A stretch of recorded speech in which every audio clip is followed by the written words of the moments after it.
Nashville, Tennessee, a city of dreams for aspiring young musicians who yearn for a career in country music.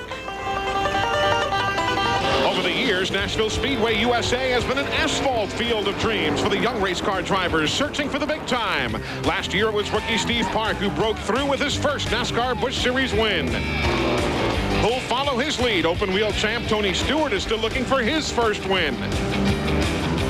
Dale Earnhardt Jr. is carrying the momentum of a second-place run at Las Vegas, looking for victory. Or how about another new name? Or perhaps one of the host of veterans could wind up in victory lane. But one thing's for sure, when the sun sets in Nashville, someone will live out their dream.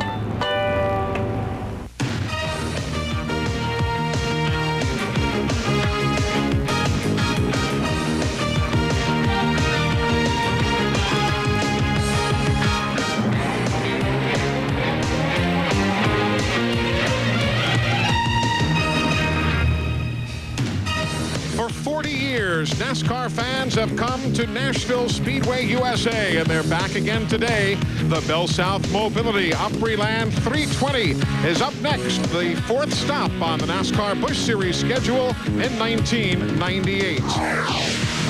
A lot of storylines for you this weekend here in Nashville. The first major story, a huge wreck shortly after 9 o'clock yesterday morning. It was midway down the back straightaway that many of the teams were able to stop. Others, however, weren't able to. Jimmy Foster in the number 50, he sees others beginning to spin and slow down. Dave Blaney and Shane Hall all ready together, and there came Tim Fedowa. A hard hit, he ends up on his roof. Every driver is fine, but many teams had to go to their backup cars, and many just failed to qualify. Larry McReynolds, tenths of a second, really the story in qualifying. Eli, the big talk the last couple of years has been how tough it is to qualify for a Winston Cup event and how many major teams go home each week. From second to 36th position here, 4.5 tenths of a second, all that separates those cars. And the third of our bullet points for you today is Casey who? Buddy Baker, who is he? Casey Atwood, 17 years old, our fast qualifier for today. You know, 5 days a week, he's your boy next door. But behind the wheel, he's a patient, mature race car driver.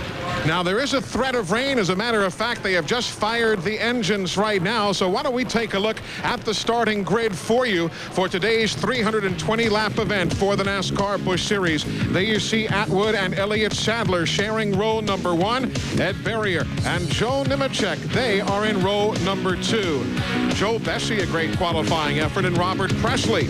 There's Dale Earnhardt Jr. He was second at Las Vegas, and the local favorite, Chad Chaffin.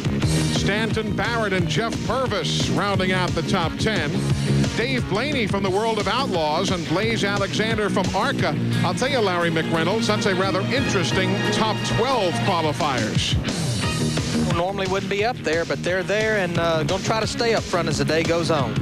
Continuing our look at the starting grid, Andy Santerre, Lyndon Amick. He has Buddy Red Dog Barnes working with him. There's David Green. New car for Mike McLaughlin was lost in that wreck yesterday. He's gone to a backup. Randy LaJoy and Matt Kenseth, who won here on TNN back at Rockingham. Mike Cope has run here many times in the Slim Jim All-Pro Series. Matter of fact, Buddy Baker, this racetrack has been a proving ground for many of the top stars over the years. I've heard a lot of people say this is one of the top 3 short tracks in the United States, and the proof of it, champions in Winston Cup, and so many guys that have come from this racetrack and went on to stardom in Winston Cup racing. There you see row number 19. Row number 20 is Matt Hutter. Elton Sawyer. One of the Ironmen in the series now, Hermie Sadler. Glenn Allen Jr., Tracy Leslie, and shotgun on the field. That is Stevie Reeves. The field, as you see, has just rolled onto the pit lane or off pit lane onto the racetrack. Steve Burns, they've been dodging a little rain shower here in the last few moments. Yeah, but they're ready to go now, Eli. Now, Buddy mentioned Casey Atwood, just 17 years years old. This is his home track. He grew up near here. He raced late models here last year and won. Now, Dennis Adcock on top of the pit box. He's the crew chief. He said, we've tested here in this Busch car, and every time we tested, it was cold, it was overcast, so we feel like we have the right setup to go after him. Now let's go to Randy Pemberton. Well, there are going to be some other difficulties here this afternoon for several of these teams. There are 43 starters on the grid today, only 34 pit stalls. That means 18 cars will be coupled up here on pit road. Now, some of these cars, you'll notice, this is a pit chart starting with turn 1 all the way down to turn 4. What's going to happen here is some of these cars that are pitting with other vehicles have to race the car that they are pitting next to in order to get them granted first shot at coming in the pit when a caution flag flies. So there's kind of a race within a race here this afternoon. You got to beat the guy that you're pitting with in order to get first shot at the pit. If not, you have to pit the next time around with any other car that may possibly be one lap down, and you may never recover from that the rest of the afternoon. A tough situation for a lot of these teams. That is a huge situation to have to deal with. Now let's check out the AutoZone race analysis for you. AutoZone giving you all the numbers that you need to see. 320 laps, 190 plus miles an hour. This racetrack, or at least 190 plus miles in distance. This racetrack is just a bit over a half mile around, 0.596 the distance. As we close in on the start, again, a brief rain shower moved across the speedway just prior to the command to fire the engines. They quickly covered the race cars, but as quickly as that rain shower began, it has stopped. And we are set to go racing here, but again, the threat of rain continues in the area. They'll be getting the 3-to-go signal when they come by this next time. It takes a while, particularly on a coolish weekend, fellas, to warm everything up. One of the critical items that have to be at a correct temperature, buddy, because especially on a cool day like this and all weekend, it's been in the mornings 18, 20 degrees. They've sat for a long time. What has to be warmed up? First thing you need to do is make sure the engine and the running gear, the transmission and rear end, and also you need to put some heat into the tires. So everything, and Larry Mack will tell you, the first thing he does, he makes his driver say, okay, what's the oil temperature, water temperature, oil pressure? You check everything out. You go back and forth, get all the debris off the tires, going back and forth, put a little heat in them. They hold a little better when they're not just ice cold. I think that's the most critical thing in these type of temperatures is the heat in the tires. We saw it in qualifying yesterday. These cars couldn't hardly get hooked up and get around this racetrack, even on the second lap. So I think getting heat in those tires is what these crew chiefs is telling these drivers right now. And there you see the track description. Of course, in the old days, as we all remember, those of us who were lucky enough to be here for Winston Cup races many, many, many years ago, the track banking, buddy, used to be right like Bristol up at 36 degrees till they started cutting her down. Yeah, but it's a lot better racing. With 18 degrees, you have an inside groove, an outside groove. The way it used to be, you just run down the straightaway and right up to the outside wall and then cut straight back down to get off the corner. It was a pretty dangerous racetrack. It's much better now. Now, those of you who were with us here yesterday on our telecast of the local late model stock car race here at Nashville, remember that we were talking about Hoosier tires, and even the local truck series that runs here runs the grooved Hoosier tire. But Steve Burns, I've done it all the storyline here today. Nope, they're on the Goodyear Eagles here at Nashville for the Busch Series race. Now, I just want to let you folks know the tire rule. The teams get 3 sets of tires under caution in addition to the set they'll start the race on today. We hear a lot about tire management in the Winston Cup Series. Same thing here. This is can be an abrasive racetrack. So the teams are saying they feel comfortable going 80, 90 laps on a set of tires.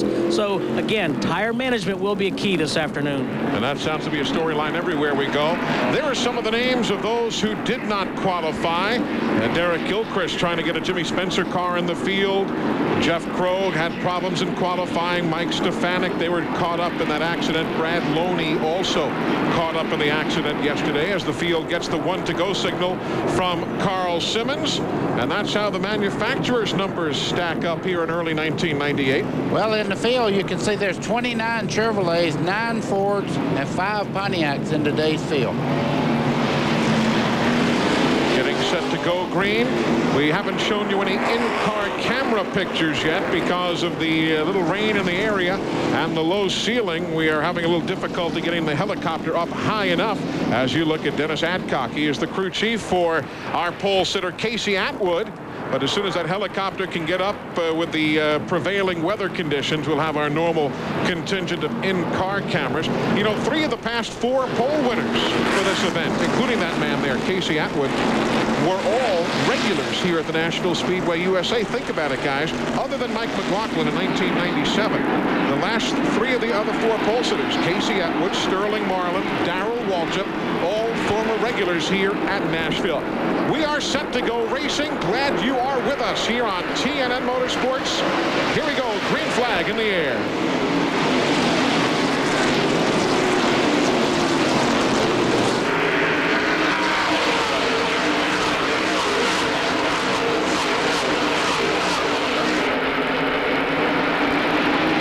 A little give and take on the cold tires here to get going. 1 lap complete, 320 making up the total distance today. Elliott Sadler got a great jump in the 66 car, but you can see Casey Atwood on the inside showing a lot of patience there. That's the one thing everybody talks about, this kid having a lot of maturity, even though he's 17 years old. See both the bottom lane and the second lane working good here, and that's normally the characteristic here at Nashville. It's not necessarily run around the bottom the fastest way. There you see Joe Nemechek working that second lane off turn 2. That's a little wide there. 77 is Ed Berrier with a good start here after a good qualifying run. The 84, Chad Chapman, another of the local stars here at Nashville Speedway, who has since graduated to anywhere. And there goes Berrier. Caution. Here goes the Santerre car. And there go other spins. Patty Moise in the 14, nosed into by Matt Hutter. And caution is on the speedway. Lap go ahead. Number 4. 40 kick lap. Go ahead. Catch up. It's after him. Ed Berrier, the first to go around. You are eavesdropping in on Matt Hutter's team. We'll get another good look at all that transpired when we come back. Jason Keller limping around with a good bit of front end damage as Billy Nasowitz looks on from the pits. TNN Motorsports live coverage of the BellSouth Mobility Opryland 320 is brought to you today by Texaco. Texaco, a world of energy. And by the more than 1,900 AutoZone stores across America. AutoZone, the best parts in auto parts. We are working the first caution flag of the afternoon. That is the second pit stop for Ed Berrier and Steve Burns. As Buddy Baker says to us, his wheels are pointing at about 10 minutes to 2. Yep, and that's not good. They just raised the hood. Jimmy Means, the team manager here, former Winston Cup competitor, brought Berrier in for a second stop. They also feel they have a broken brake line, and it's a tough break for Ed Berrier. Started 3rd here on the afternoon. Let's take a look now at what transpired a few moments ago. Watch this going into turn 1.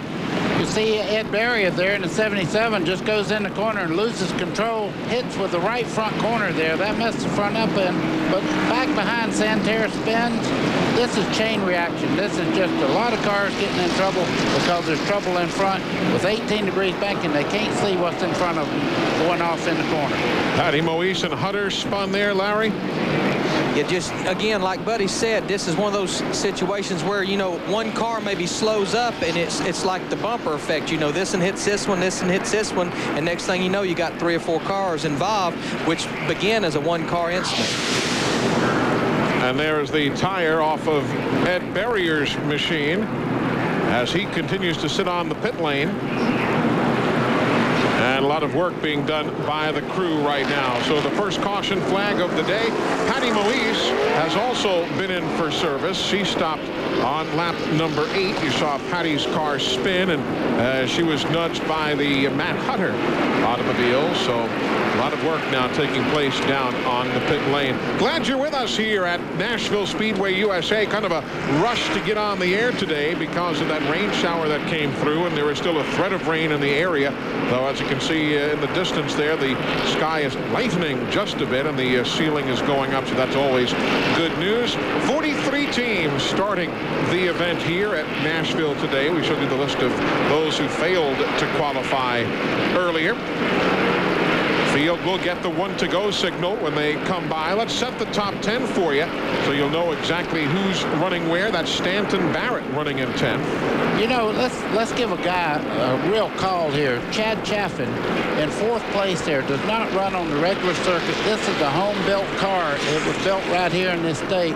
And I'm telling you, to run 4th against this kind of competition, he is doing one whale of a job. And he started 8th, Buddy Baker, so already just in a few short laps of green flag racing, he's moved up to 4th position. Lyndon Amick has made a pit stop as we're about a half lap from going green. You know who I'm going to be interested to watch today is Jeff Purvis. We were talking with him at the NASCAR Cafe here in Nashville the other night, and he said, well, we're not running real well. We're just going to kind of smile and grin our way through the weekend and look ahead to Darlington, and he's grinned his way to 8th right now, and he's always tough here. Always tough. He really is, you know, and when we watched him qualify yesterday, I told him this morning, I said, Jeff, it wasn't pretty, but it was pretty fast. Amen. I like that. Getting set to go back to green. Elliott Sadler is the race leader. Here comes the pace car. They're coming. Get ready. Get ready. Green. Go, go, go. Go, go, go. All the spotters queuing their drivers to get with the program. And we are back on the green here at Nashville. Robert Presley in the 59 thought about getting a jump on Chad Chaffin, but he couldn't make her stick. You can see back here they're running 2 and 3 wide going down into turn 3. Sadler leads. Atwood is second. There'll be a stop-and-go penalty on Matt Kenseth, who had just come down the pit lane, and in his anxious moments to get back on the racetrack was going too quickly. Randy Pemberton, what was the deal there with Matt Kenseth? Kenseth had body damage, not to mention some damage on the left front. There's a toe-in probably as a result of that wreck. They pitted 4 times under that caution. They brought him down 1 extra time, and the field happened to be coming down for the green flag. He tried to beat him off pit road, but he got the stop and go. He is now running a lap down in 42nd position. That's the thing about when you pit here. It's a pretty long pit road, and you have to run 35 miles an hour. And he saw the field coming, and, you know, he had to get on with it, but again, they caught him for speed. And he's on that very first pit stall, coming really at the entrance of turn 3. Because the pits wrap around turn 3 and 4. And he was in the very first pit stall. I'm looking at Casey Atwood right now in 2nd place. He's thought about passing on the outside just a second ago, which is unheard of this early in the race. But he wants to lead this race and is running very, very well. This same car finished 4th last year with Jeff Purvis driving it. Riding with Joe Nemechek as Atwood makes a bid for the lead if he can hang on to the inside groove. 2 of the young Lions, Elliott Sadler and 17-year-old Casey Atwood battling for the lead. Give me patience, Lord, but let me have it now. Here it goes. They have definitely got that car working on the bottom of the racetrack, and it didn't take him long to go by Elliott Sadler. 16 laps, the lead changed. For those of you keeping tabs on paper at home, Atwood the leader, Sadler now in second. High up the racetrack goes Kevin Schwantz, the former motorcycle standout. But he gathered it back in, Schwantz did. Here comes Chad Chaffin on the bottom side in the 84 there, trying to get by Joe Nemechek, and he always runs very well here. This is not a surprise to see Chad Chaffin run this well. It really isn't. It looks like the local boys has got their cars working on the bottom of the racetrack. How much does that mean, buddy? Familiarity with the track, but their cars are far lighter, far different than these. Well, what does familiarity mean? Well, you can see right now, he's not familiar with Robert Presley. If he gets on the outside, Robert Presley will take that spot away from him. But being familiar with the racetrack, you know what it changes to. You know the animal it turns to after 100 laps or so. Racetrack changes all day long. The more rubber, the more oil that gets into the surface, the more sliding and pushing around you do on the racetrack. I guess I got to take back what I said. He's not able to run that car on the bottom of the racetrack here these last few laps. I don't know if he run it down there and maybe abuse the tires, but he's having a tough time. He's got a mirror full of Robert Presley right now. Presley's in that Kingsford number 59. And look at this battle further behind. The 48 right in the middle. That's Randy Porter in that green and white car, having taken over from Dale Shaw, who was relieved of that ride. And you know who's on the move? That yellow and blue Lysol car, number 63. That's Tracy Leslie, who had a terrible break in qualifying here on yesterday afternoon's action. He's all the way up now to 27. Well, you know, he really did. He was the first car that had to go back out after Probe lost the motor going into turn 3. The whole north end of the racetrack was nothing but sand, and he really didn't qualify like he had been running. He was one of the quickest cars in practice. That's also a team that has been helped a good bit of late. Not that they always need a lot of help by any stretch, but Dick Hutcherson from Hutcherson-Paikin has been helping out with the Hensleys in setting up their race car.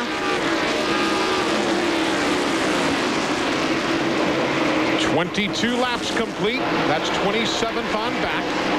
You can see Jimmy Foster in the 50 there. He was using a little push power there, trying to get through traffic. He's doing a very, very good job. First year out in this car, really doing a fine job. The Napa folks bringing you NASCAR timing and scoring throughout the day across the top of the screen. We'll keep it up for much of the afternoon so you'll know exactly where your favorite driver is running.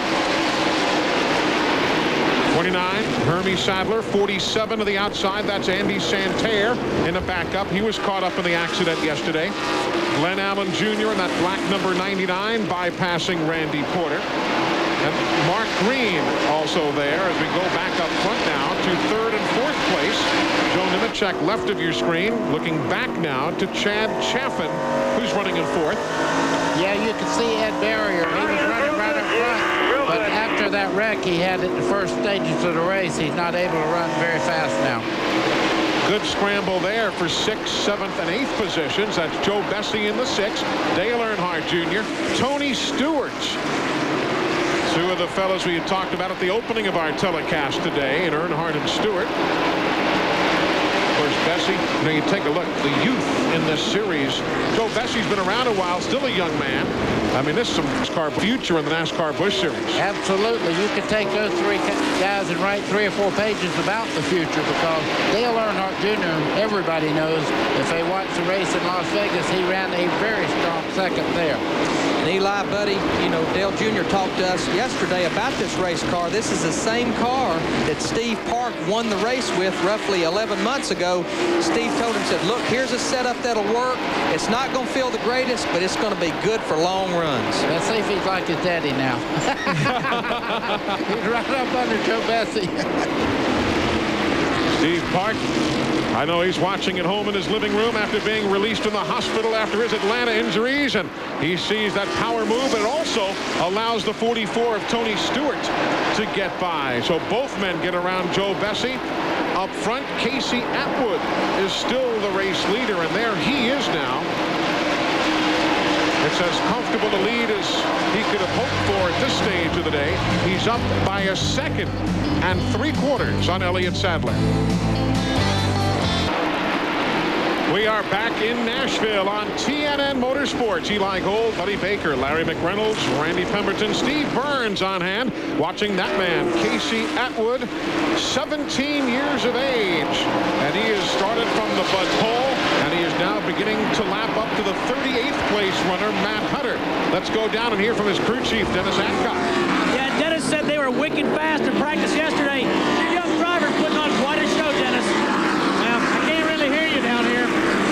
We're running just like we ran in practice. Everything we've done to the car before practice, we left it just like that this morning, and it's hooked up. She saying anything to you? Is Casey saying anything to you? A little tight right now, right a little tight in the middle, but we'll be all right. Meanwhile, other battles on the racetrack. Jeff Purvis to the number 4, the 33 of Tim Fedewa. That's 9th and 10th. But watch what happened a moment or so ago while you were away on a commercial break. Whoa! Blaze Alexander got into the quarter panel of Jeff Purvis coming off the corner, and he was very lucky to get that car back straight. And now the battle continues for 8th position there. Purvis outside of Tim Fedewa. And Fedewa was the guy who rolled his car during that accident here yesterday morning. This obviously the backup. Trying to go around the lap car there of Lyndon Amick, who was involved in that first caution that we had earlier. Kevin LePage right in behind as well, running in the 9th spot in that car number 40, right behind. I'll tell you something, LePage, between this series and what he has done with the 91 car in NASCAR Winston Cup, he's catching a lot of folks' attention as we ride with him now down the main straightaway. You know, I talked to him this morning and told him, I said, Kevin, I believe you may have had the best Chevrolet Monte Carlo at Atlanta. You know, they just kept fighting and he kept fighting and really had a good run all day. I talked to him this morning also, and I told him, I said, I guarantee you one thing, you're getting a lot of attention. You're doing very, very well. Keep doing what you're doing, and you'll land on your feet, boy, in this racing business. 43 laps on the board of 320, riding with Jeff Purvis. All clear.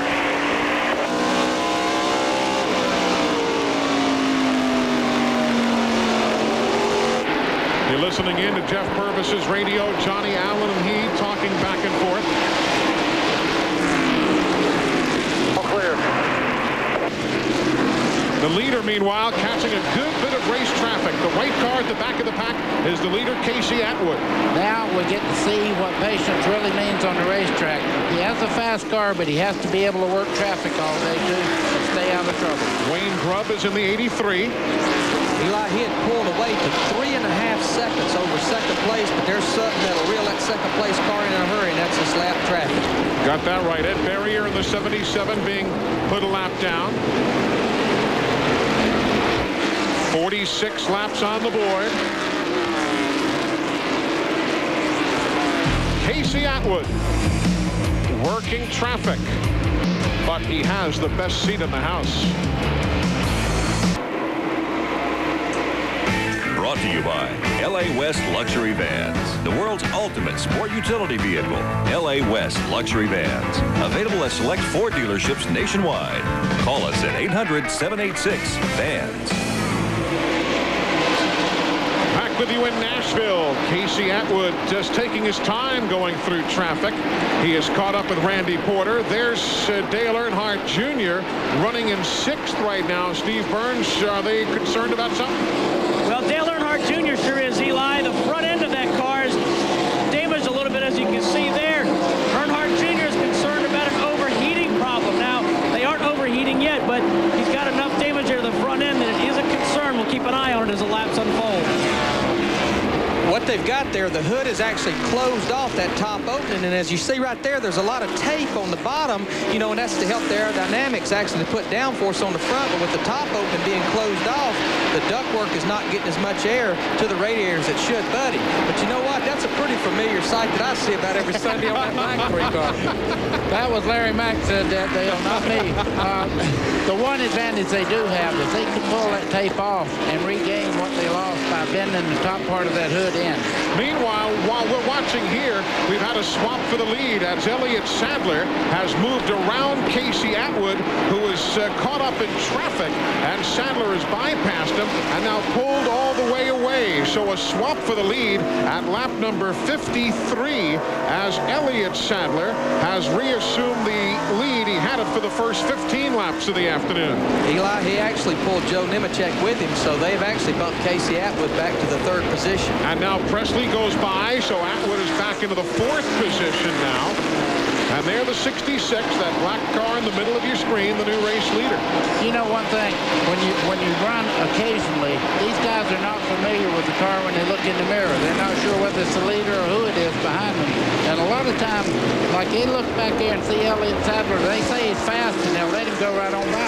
Here's what happened while we were checking on Dale Earnhardt Jr. Watch the 66. Right there, he's behind Patty Maurice and can't pull over because Elliott Sadler's on the outside. There's Nemechek in the 87 going right with him, and that's how quickly you can go from 1st to 4th place on this racetrack. So Elliott Sadler, the race leader, finished 30th here last year when a broken rear end sent him to the garage area. But that's also the car that won last year in Nazareth and Myrtle Beach and finished 2nd at Indianapolis and Milwaukee. So Steve Burns, Elliott's car has got some pretty good success numbers. Yeah, Eli, and even though he finished 30th here last year, remember he was running in the top 5 much of the day until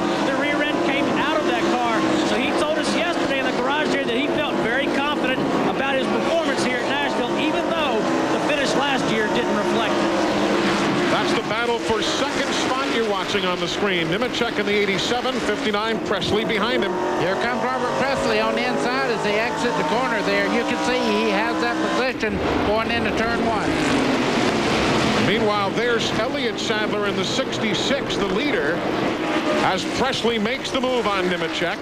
Elliott Sadler about to put a lap on his brother, Hermie Sadler, who's running in 34th. Randy, what's the deal with Hermie?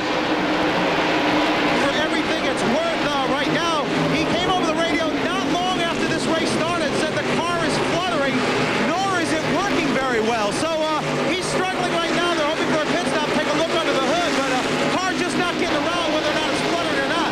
But I put the stopwatch on right before Casey Atwood lost this lead, and from 21st on back, he was only 4 seconds from lapping Randy LaJoy, who was in 21st position. So that exchange of the lead really gave these guys a little bit of a reprieve.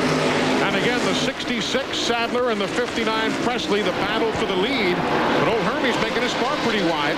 And look at Casey Atwood fighting on the inside of Joe Nemechek there for 3rd place. These guys are going at it like it's 10 laps to go here. Casey just got caught in a bad position while ago in that lap traffic, but I think he's still got an awfully fast race car.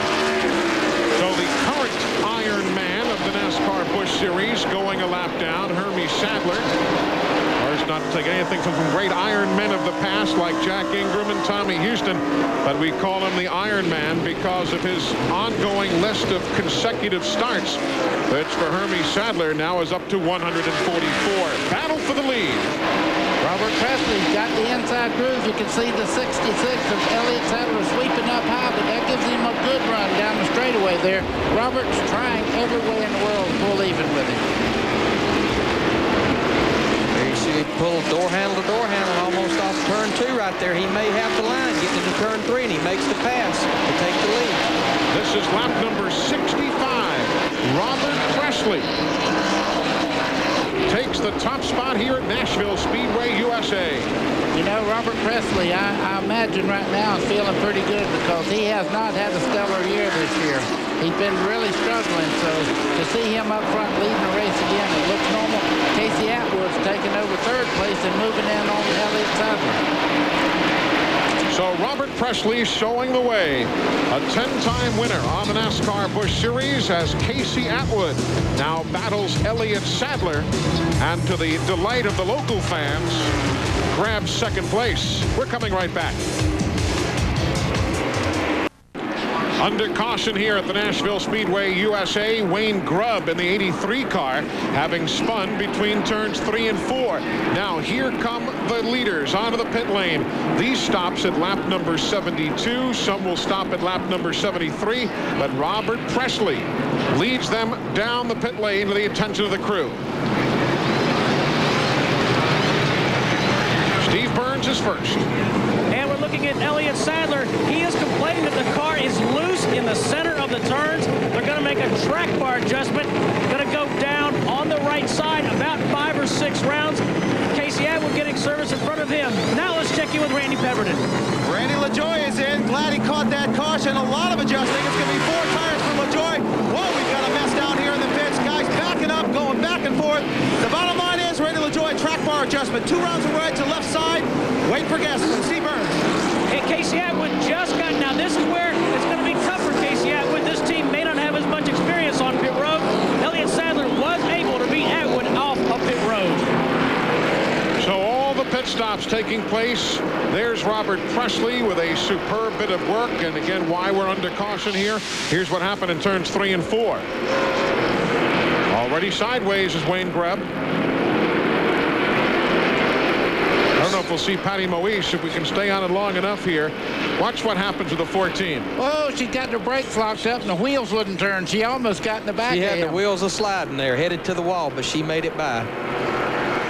Close call up there in the corner, but everybody's okay. Grubb is back around as pit stops now take place for those teams not on the lead lap. 74 laps complete in Nashville. CNN Motorsports live coverage of the BellSouth Mobility Opryland 320 is being brought to you by Napa Auto Parts. At Napa, we keep America running. And by the Home Depot, where low prices are just the beginning. We have just gone back to green here at Nashville Speedway USA. Robert Presley is the race leader by 1 1/10 seconds on Dale Earnhardt Jr. Joe Nemechek runs third. Elliott Sadler fourth. Tony Stewart is fifth. Tim Fedewa restarts in sixth. Casey Atwood is seventh. Jeff Purvis is eighth. Jason Keller ninth. And Dave Blaney restarting in 10th as you ride with Joe Nemechek in third. Dale Earnhardt Jr. is having a fit right now, trying to get by Hermie Sadler. A lap car right there. He's tried for about 4 or 5 laps, and while he's fighting with him, you can see Robert Presley's put about a 15-car length lead on everybody. You saw in those pit summaries right there, Dale Earnhardt Jr. going from 5th to 2nd. At a racetrack like this, you know, you can have a pit stop that's 1 or 2 seconds better, and it could take you 30 laps to get by that many cars on the racetrack. And conversely, Chad Chaffin, who had been running up in the top 10 after his pit stop, he's way back in 25th position. So not a good series of stops. Just ahead of Earnhardt Jr., you see Hermie Sadler there at the number 29. Hermie had beaten the leader back to the stripe, it seemed, to get his lap back. What we weren't able to see at the time, was that was the second time he had taken the caution flag. He had gotten it the first time around, and he was then locked in on position, but he kept on coming again. So they have just given him, they have taken away the lap that he took from NASCAR. So the 29 there is again a lap down. Earnhardt finally got by now.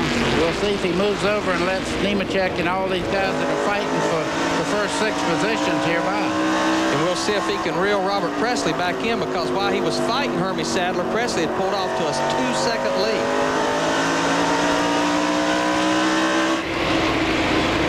Joe Nemechek, we saw him in third. Good battle up front. Presley, Earnhardt Jr. And there you see the speeds, 140 miles an hour on the straightaways here. And that's something a fellow who's down in the pit area would love to be doing right now. T. Graham Brown is here. He sang the national anthem, Steve, and I know he's a big race fan and has gone racing himself a little bit. He sure has, Eli. He's down here behind Casey Atwood's pits. What brings you out here, T. Graham? You know what? It's great to be out here today. I'm really, really happy for this Lockamy Adcock team. They got a 17-year-old Casey Atwood. He's driving it in there, man. It's very exciting. Very exciting. Thanks for being with us. Thanks for being with us. I didn't hear you. Oh, you're welcome. Hi, Mom. That is one of the side byproducts of short track racing. It is so very loud in the infield bowl area of this racetrack. Here's a good 4th place battle now. Joe Nemechek, 87. Elliott Sadler, 66. And how about Tim Fedewa in the 33, guys, after having to roll out another car after the accident yesterday? That's what I was just going to say. This is not their primary car, but it is running like it. He's right now as fast as any car on the track. Tim Fedewa is working his way to the front. That just goes to show you what good preparation will do for you. I know a lot of times we used to take a backup car for granted. We would just put something in the truck as a backup car, but these guys obviously has got a good race car that they had for a backup. There's Dave Blaney now in the 93, that red, white, and blue car outside of Tony Stewart in 10th. That's another of the cars that was demolished in yesterday's accident. Having to roll out the backup was Bill Davis's racing team. I'm looking at Tony Stewart's car. It looks like maybe he's lost the handle on that car just a little bit. If anything, it's dropping back through the field right now. And you know Tony Stewart, he don't do that unless something's wrong. And this is for the lead right here.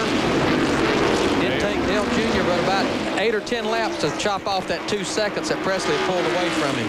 Well, Steve Park told him, he said, you won't love the way this car drives. But Oh, he gets into it there, down in the middle of turn 3 and 4. Presley retaliated just a little bit. Meanwhile, Joe Nemechek has got into the battle here, pulling up on the back bumper of Robert Presley. So the new leader here at lap number 91,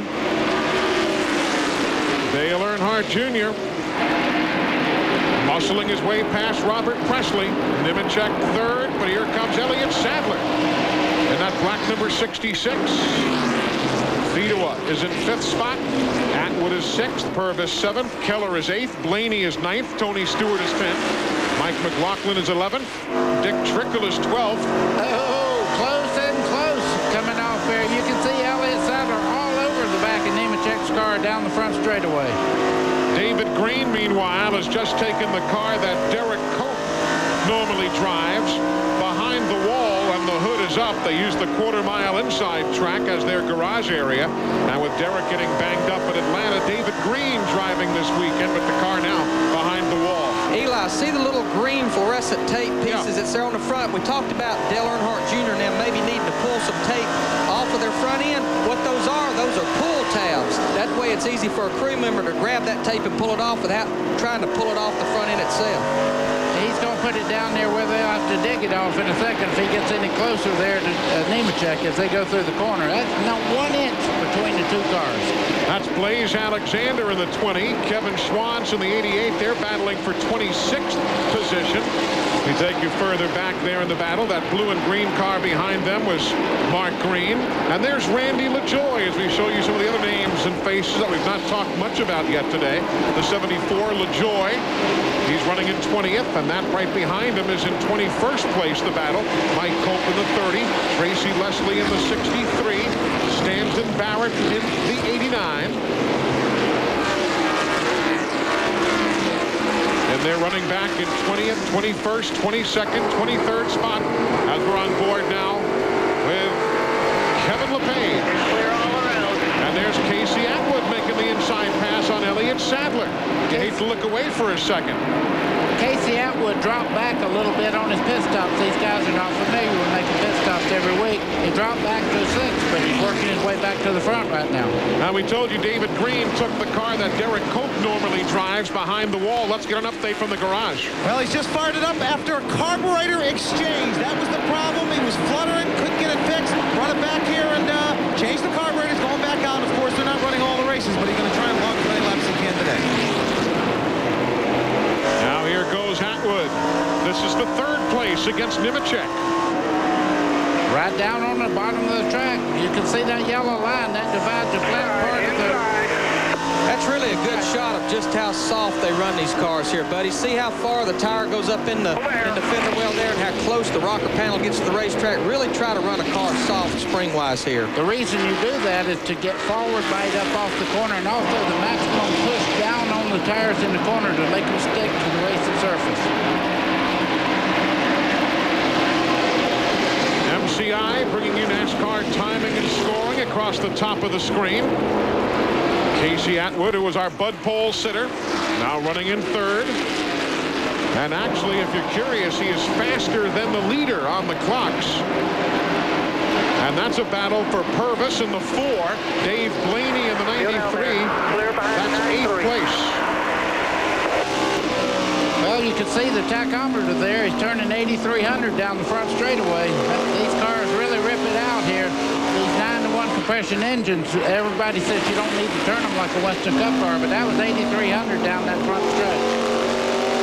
The red car you see up there, that's Jason Keller, and he started back in the 26th position, already worked his way up to 7th. You got to get a call to him, hunting that sponsor, just can't quite get the sponsor he needs, but just keeps coming back and running good every week. He even got bent up just a bit in that accident back on lap number 4. Up front, Dale Earnhardt Jr. is the race leader in the 3, trying to put Matt Hutter yet another lap down. Still in the early stages here in Nashville. A threat of rain in the area, heavily overcast day, but we are glad you're with us on TNN. We're coming right back. Drivers, race teams, and race fans, the 1998 Team Simpson Racing Catalog is now available. For more information, call 1-800-71-RACIN or visit the Simpson website at simpsonraceproducts.com and join Team Simpson today. Back in Nashville under caution, that man right there, Stanton Barrett, had a problem on lap number 107. Let's take you back a couple of laps ago.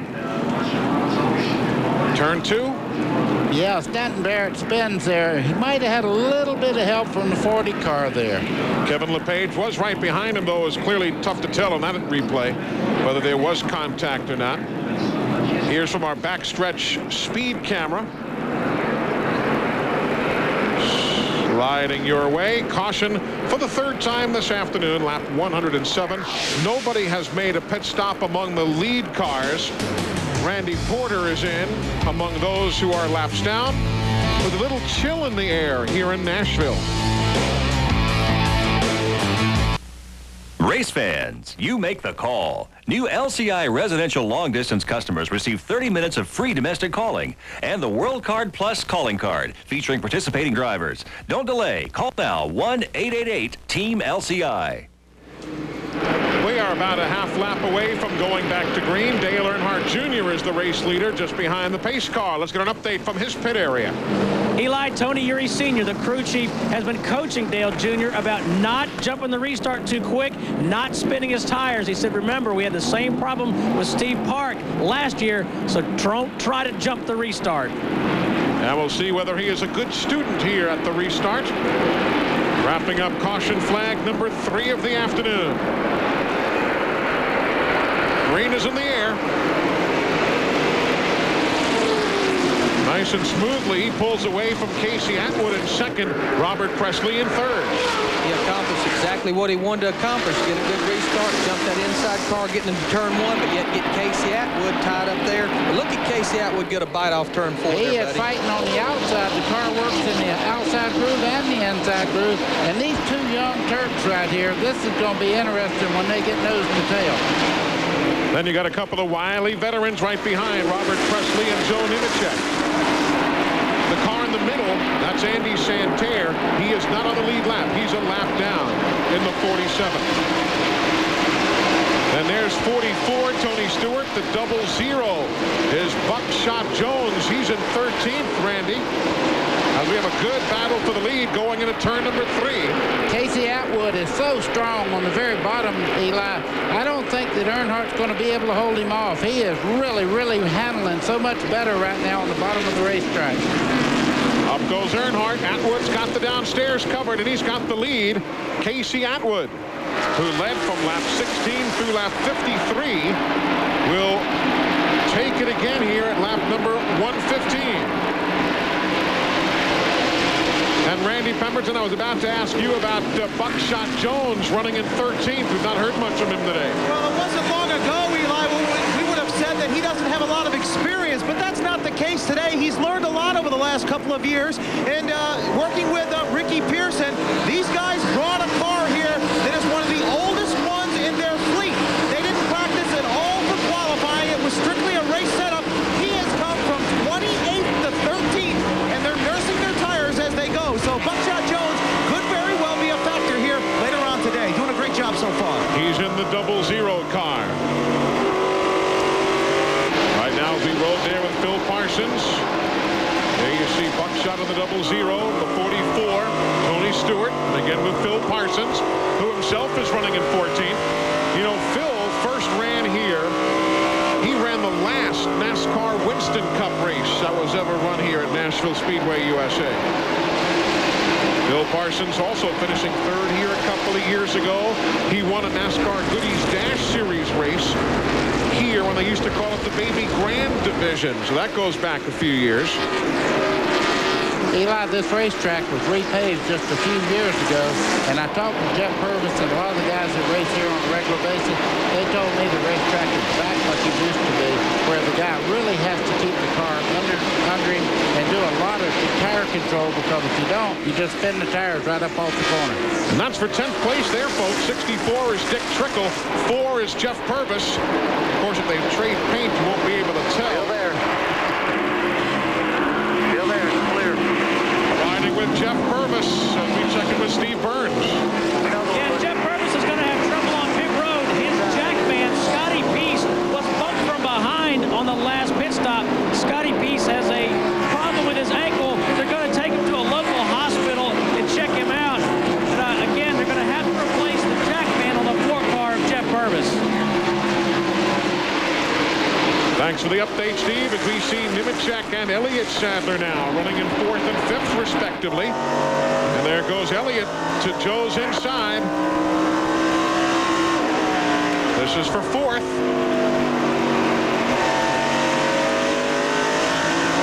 While we watch this, we'll tell you Casey Atwood still leads by 0.3 of a second. But there's Earnhardt Jr. closing right back into the corner. You know, it looks to me like, Larry, that when Earnhardt gets about 10 laps or 15 laps into that race car right there, then and he starts picking it up, he does not have to run the very bottom of the racetrack to get the maximum out of the car. He can let it drift up like he's doing right there and still keep up with the guy that's handling well. Well, we hear a lot about this in Winston Cup and Busch National. What he's got, it's a low snout car. The pivot points on the front end are down low. It's got a lower CG, a lower center of gravity, a lower roll center.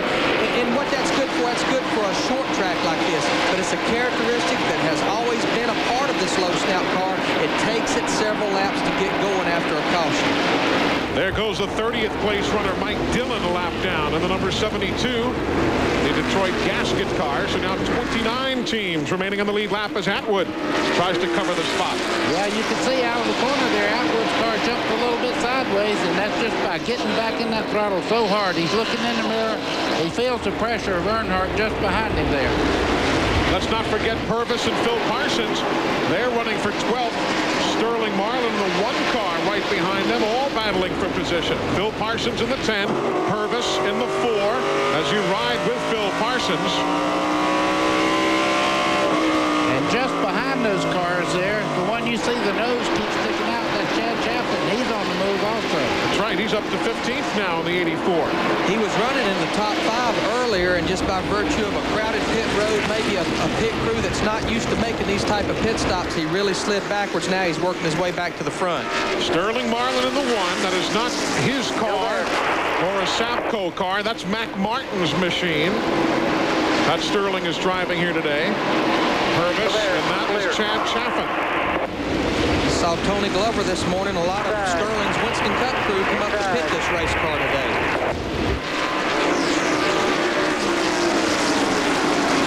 Again, the battle for position. That's for 14th spot. Chad Chaffin against Jeff Purvis. As you ride with Purvis. Chad Chaffin, if you just look right down the end of the back straightaway over here, there's a junkyard over there. That's Chad Chaffin's junkyard, right off the turn, right over that corner. Don't know if you folks can see on the right rear of Sterling's car, right behind or underneath the word Coors there. You see that little orange sticker right on the right and left rear. You see it right there under the word Coors. That says Cunningham Chevrolet. And those of you who remember when Cuckoo Marlin ran, Cunningham Kelly Chevrolet, well, that's the same guy, H.B. Cunningham, who dates back with the family to 1968 when he came forward in 68 as Cunningham Kelly Chevrolet. He really kept Cuckoo Marlin in business. Cuckoo's got out of money at that point. And, of course, he was a track champion here. Sterling Marlin was a track champion here. I don't believe Hugh LaFay ever won the championship here, but everybody else in the family has. Well, yeah, it's great to see old H.B. Cunningham still hanging with that team. We're at lap 132. Casey Atwood leads Dale Earnhardt Jr. A lot of good battles on the racetrack. We'll be back to him in a second. That is Casey Atwood on the left of the screen. And the 28, the 59, Robert Presley is in second. That's the battle for the lead as they work around Ed Berrier's number 7. Welcome back live to Nashville on TNN.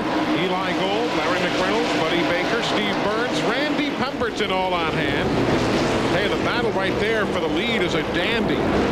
Boy, experience is showing. Robert Presley has drove up about 20 car lengths there, and the reason is he gets through traffic so very well. He's run down to less than a car length now. They're working around race traffic. Stanton Barrett is there, and Steve Presley's trying, just can't get around with race traffic in the way. Yeah, but I just talked to his crew chief, Steve Plattenberger, and he said that Robert is actually being patient right now. He's going to let everybody else wear their tires out. Remember, Robert Presley grew up racing on the short tracks in Asheville, North Carolina. His best finish this year is 17th, but he's looking to improve that today.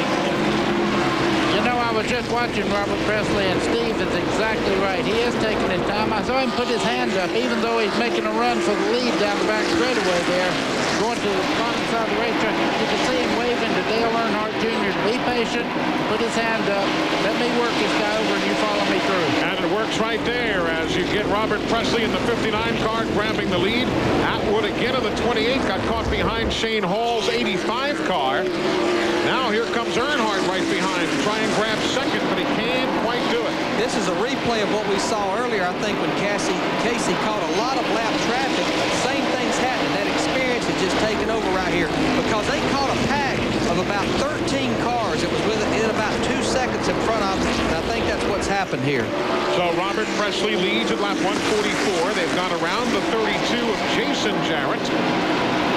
What's that hanging off the back of Jimmy Foster? Look at that 50 car right there, middle of the screen. That is a piece of the bumper, it looks like. It's hanging off. What happened there? Somebody kind of... Yeah, that's nothing to worry about there. That's a very soft piece. I've seen Junior Johnson rip those off cars single-handedly. Well, I've seen him jerk a regular bumper off, so that's nothing. There you go. A chrome bumper. 146 laps on the board of 320. Robert Presley with the challenge on Kevin LePage. That's 26th place LePage going a lap down there in the 40 car. You see Casey Atwood right there in his tire. Look at Earnhardt going high, guys, in the 3. Something's wrong there. Oh, he's got a flat tire, I believe. I believe he's got a flat tire. Well, the right sides are up. Eli, I think he just got up on the high side of the racetrack there and got in all of your rubber dust and everything, and the car swept right out into the wall. But he definitely hit the wall. All 4 tires look up, certainly. Tough break there for Dale Earnhardt Jr. Meanwhile, the 4 car, Jeff Purvis, about to go a lap down in 25th position. Now, what I was saying, if Casey Atwood can get right behind Robert Presley, he'll go to school and keep himself in contention to win this race. Clear. Listening to Jeff Purvis's radio. Don't get up there. You'll do the same thing that Earnhardt did. Casey Atwood. Trouble. Matt Hutter in the 36. Caution on the speedway. Keep going. Go, Joe, go. Those fuckers ain't in front of us. Leader now has the caution. Lap 152 as Matt Hutter went around. I saw Joe Nemechek very slow also. He was involved in that spin there. Matt Hutter, you're looking at there, has finished 21st, 19th, and 29th this year. I never got hit there, fortunately. That's Hutter's radio saying he never got hit. Do you run into her or you just spin around? I just try to get underneath that guy and just come around. Still loose off the corner? It's tight in the middle and loose off. But probably the loose off is even worse. I can't really use the throttle very good. What he's saying there is it's not turning in the middle of the corner, but the minute he goes to pick the throttle back up, he can't apply the throttle because the rear wheels is just spinning. Of course, Matt Hutter, son of noted engine builder Ron Hutter, who was his son's spotter during the races. Meanwhile, Joe Nemechek, as we look with him right now, driving the BellSouth mobility car. He was right there in the midst of that. Now running in 6th. Kind of a cool looking customer sitting there, just kind of reached up, wiped his face. We'll bust their ass. Live television. For those of you who are not racing literate, that means they will have a good pit stop. Exactly. That's just another way of putting it. All right, the stall behind and in front of us are going to be open, so we'll be all right. 152 laps on the board of 320. The last time all the leaders pitted was lap 73. So we're roughly 80 laps further down the road now. Here they come. Steve Burns, to your attention. And Robert Presley had a tremendous pit stop 85 laps ago. Let's see if they can duplicate that feat. They're going to take 4 tires on Tad Geschichter's Chevrolet of Robert Presley. 4 tires of fuel. They will not make any adjustments. A little bit of problem on the right front. Coming along now again. And Dale Jarrett's in as well. We'll go to Randy Pemberton. Well, the youngster overshot his pit. That's going to cost him a couple of seconds. The nose is buckled in on the AC Delco Chevrolet. 1 tire almost gets away. Expect 4 tires up and down pit road for everybody. Joe Nemechek pits in front of him. He's down and away. They're now on the left side. Good pit stop so far with the exception of the junior overshooting his pit. Of course, he did shoot up the racetrack there a few laps ago. He just got up in the marbles. He had it in reverse. Now he backs it up. So the only place this kid has problems with still today is in and out of pits. Of course, the reference there was back to Daytona International Speedway, where they had problems in the 300-lapper or 300-miler during speed weeks on the pit lane. We're coming right back.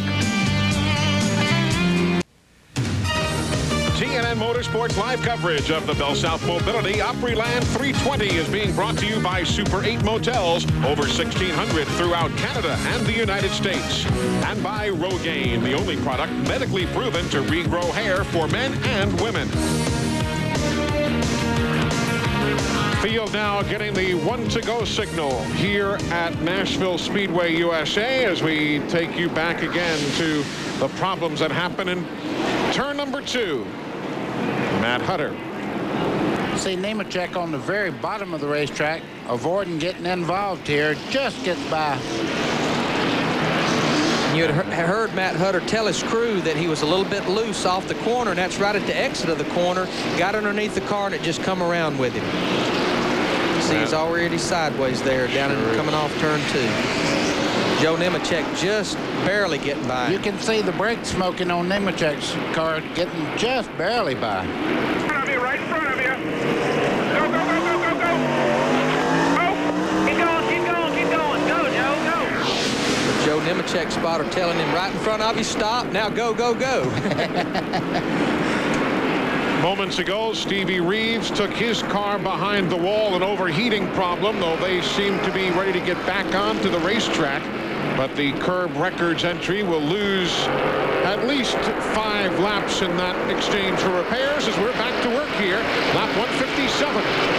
Now, make a note of the fact that the 99, Glenn Allen Jr., is ahead of the pack right now. But while most everybody else made pit stops for 4 tires, some made 2, and the 2-tire change, and in this instance, none at all. Randy, what's the deal down there? Well, he is one of those cars that is pitting with another car that's on his lap. They said they have had trouble with the 8 car wanting to get into their pit stall first, even if the 99 was ahead of them, basically. So, John Monson said, I had to do something. I need track position, so the next time we catch a caution, we can go ahead and pit in front of the 8 car for sure. So, wow, what a gamble, but he had to do it. Oh, an interesting bit of strategy that we had talked to you about at the very get-go of the broadcast. The 8 car being Bobby Hillen Jr. And there you see how some of the fellas came onto the pit lane and how they exited. And there's Kevin Schwantz going high, and he's got some paint, if nothing else, on those right side tires. You can see the concrete dust on the tires where he got up into the outside wall. Former motorcycle rider, a great motorcycle champion, Kevin Schwantz. 59 the leader, Robert Presley. Right behind him, Casey Atwood in the white car. He is going for the lead. Guess what his favorite pastime is? Racing? Computer racing. Really? You got it right there. I'll tell you what, whatever it is, he's training in the right house because he really loves it. And you can see this kid is really, really ahead of his time right now. He's able to manage not to get in a hurry, not to run up there and maybe bump into the 59 car Presley. He's doing a great job today. You and I spent a lot of time talking to Casey Atwood right there as he goes in a bid for the lead. Who does he remind you of, buddy, as far as a younger version of which driver? Well, Dennis Adcock told me he reminded him of David Pearson, and that is saying a lot, believe me, because David Pearson won 105 Winston Cup races, and for that kid to be even a reminder that he might even someday be a David Pearson type driver, that's saying a bunch. Really is. Great battle side by side, not for position right now, but good side-by-side racing nevertheless. Back up front still, Atwood and Robert Presley.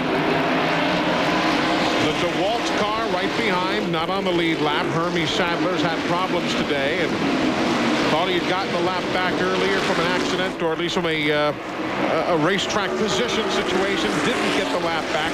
He's running in 24th right now. 88, Kevin Schwantz, having just rubbed the wall as we showed you. Looking at that 28, last year that car finished 4th with Jeff Purvis driving it. Casey Atwood was very lucky to be able to get into a race car that has at least 320 laps of racing on it. They could go back to that as he tries to take over the lead, Eli. Got a good bite off of turn 4 right there as they head off into turn 1. Can he hold that bottom line? Beat him down the back straightaway. Presley gets a good run, that high line off of turn 2. takes the lead back, heads ahead down the backstretch into turn 3. I love short track racing. I really do. You know, you talk to these guys, half the time at this racetrack, you're cursing somebody under your breath. Well, he better curse him in a hurry, because that Casey Atwood right now, he realized he couldn't get the run up off the corner on the inside. He fell in behind Presley, then went in high in the next corner. Look at this. He takes the lead. He cleared him down the backstretch into turn 3. So Casey Atwood takes over the top spot again. You know, the other half of the time when you're not cursing somebody, you're apologizing to somebody under your breath here. How about Blaney right there with the Dick Trickle calling card? Dave Blaney will learn you don't mess with Dick Trickle.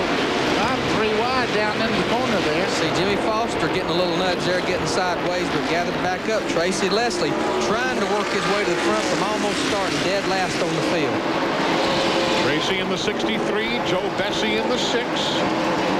Randy Porter there in the 48. He's doing a great job today. He hadn't run all year long. It's his first start. Doing a pretty good job in the 48. That is Randy Porter right there. Further to the front, there goes Dick Trickle inside of Glenn Allen Jr. So give Dick Trickle another spot in the 64. He's up to 17th position now. See that 99 car there, Glenn Allen, you know, that's a lot of laps on those tires. I know they tried to stay out. I know what John was trying to accomplish there, but that's a lot of laps to try to run against those fresh tires. We got a car in the wall. Shane Hall is spun up in the middle of turn 3. Caution on the speedway. 5th time today. Hard to push. Okay, slow him down. He's coming down the middle. He's clear now. He's clear. Go high. Oh, don't back up too much. Shane Hall brings out the caution at lap 172. And caution is out for the 5th time today. If you're a Mike Cope fan, he's gone behind the wall with engine problems. The graduate from the NASCAR Slim Jim All-Pro Series apparently done for the afternoon.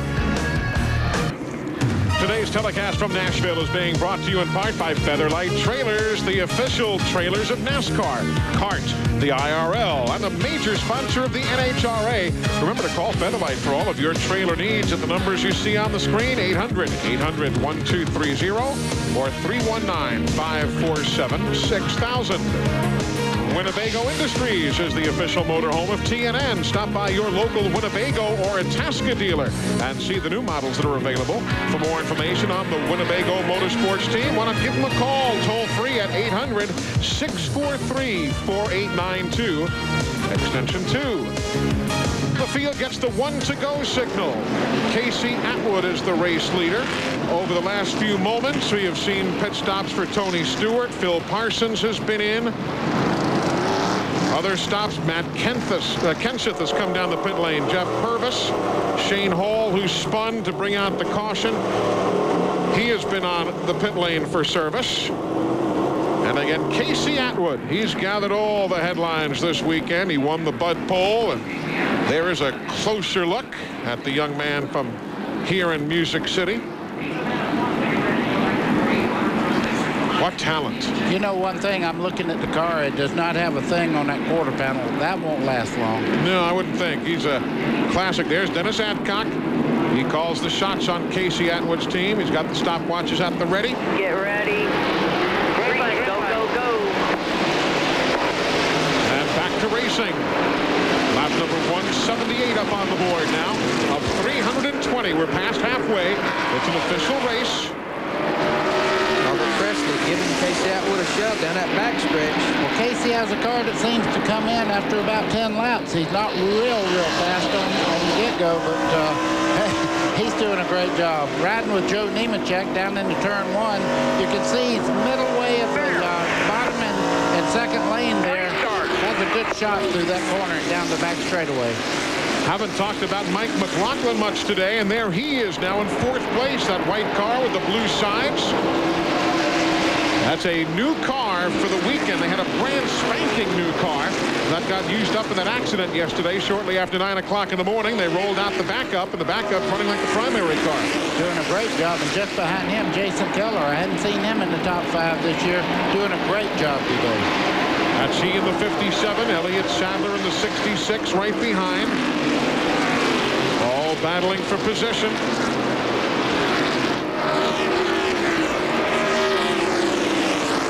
for Jason Keller. Absolutely, and I want to see somebody sponsor him again.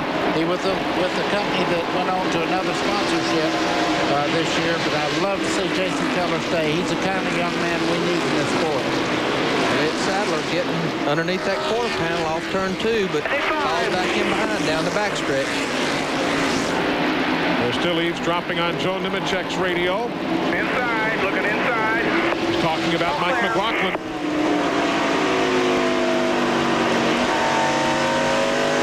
Mike McLaughlin pulls it down to the bottom there on the exit. Just can't quite get enough to get by him down those straightaways. Joe's definitely handling down the straightaways right now. Yeah, he's got a good car. McLaughlin's a little bit better in the corner, but down the straightaway, you can see Nemechek has a great car. Buddy Baker has won here in the past. Ran here 13 times. Is this an easy or a tough short track as short tracks go, buddy? It was a very tough racetrack for me because you had to use a lot of tire management. And as anybody knows my career, I didn't manage tires very well. It was like talking about saving gas to me. I didn't know much about that either. Yet 6 top 10s. Yet 6 top 10s and 13 starts here. Not too shabby at all. Well, I had an advantage when I won. I had Harry Hyde in my background there as crew chief. One of the better setup men in all of racing. That's the reason I won. It wasn't because of anything I did that day. NASCAR timing and scoring presented by MCI, keeping you updated on the situation for all of the favorites out there on the racetrack. Joe Nemechek, I believe they've lost the handle on that race car a little bit ago there. You see Jason Keller moving underneath him as they come off turn 4, head off into turn 1. Right at his rear quarter panel. When you get that far on him, buddy, ain't a whole lot you can do. I'm watching Elliott Sadler, the black car there with the 66 all over it. I'm telling you, that car is working high side and low side. You can see him trying to get by Keller on the outside as they come off the corner there. Really all of this at lap 187. This can't last here. Somebody's got to do something pretty quick. You can't run lap after lap side by side. We'll stay with this battle, but we'll tell you Casey Atwood now by a second has a lead over Robert Presley. You can see him fighting the wheel there as he started off the corner. The car jumped a little sideways. Saw him yank it back to the right. That's all Jason Keller needed to take that spot. That's a red car just in front of him. Here comes Tim Fedewa trying to duplicate that same deal. Pull inside. Fedewa finished 3rd here last year.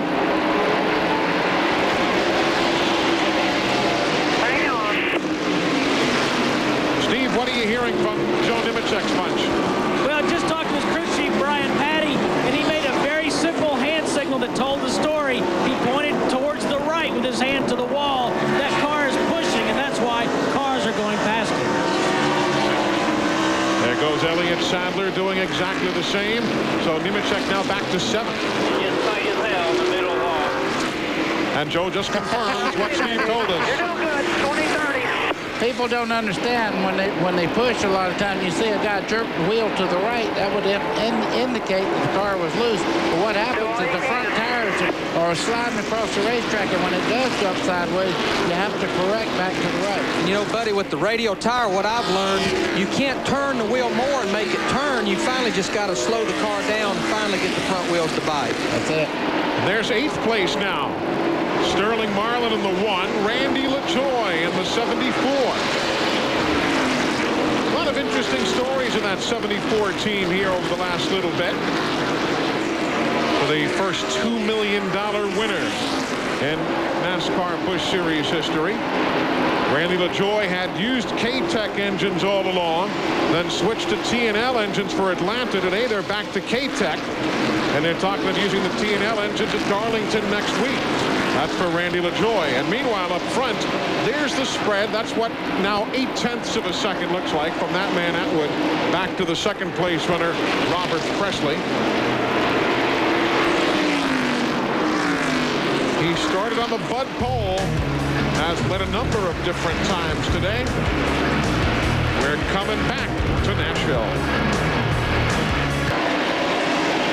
Welcome back, everybody. You watch 6th, 7th, and 8th place being battled for on the racetrack. Joe Nemechek, Tim Fedewa, Randy LaJoie. Nemechek's trying very hard, but that car is off right now. He cannot hold on. It's pushing up out of the corner, as he said just a few seconds ago.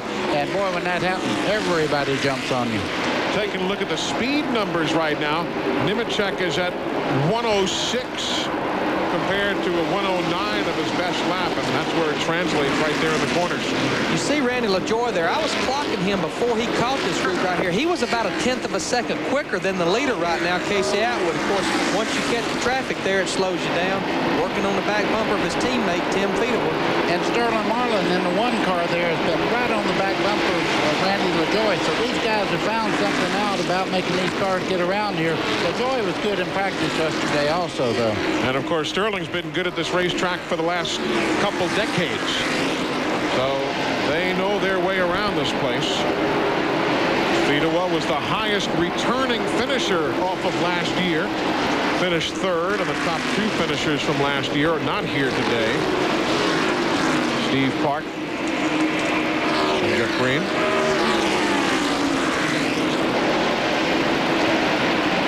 Buddy, you watch cars go through the corner here at Nashville. We keep talking about this. It's like there's not a set way to get around Nashville. A lot of these drivers will just, they'll change their line as to the characteristics of their race car and still be successful how they get around the racetrack. Well, you can watch Randy LaJoie. He was running the high side of the racetrack. He's working on his teammate right there, Tim Fedewa. He's running a little bit lower, trying to get Fedewa to start looking in the mirror and get him offline just a little bit. That's a favorite trick. You can see him high there. He's in the mirror. He'll go down the back straightaway. He'll probably move to the inside to get his eyes off of him just a little bit, or even to the outside there. He's making him wonder, where is he going to try to get by? Base Motorsports, the ownership group for both the 33 of Fedewa and the 74 of LaJoie. When Buddy talks about them being teammates, for those of you who might not follow the NASCAR Busch Series, that's what we're speaking of. Lap 204 of 320. I'll tell you, this race is zipping right along. 5 cautions today, 14 in the event a year ago. And there's Casey Atwood, and he was off speed. He was off pace there.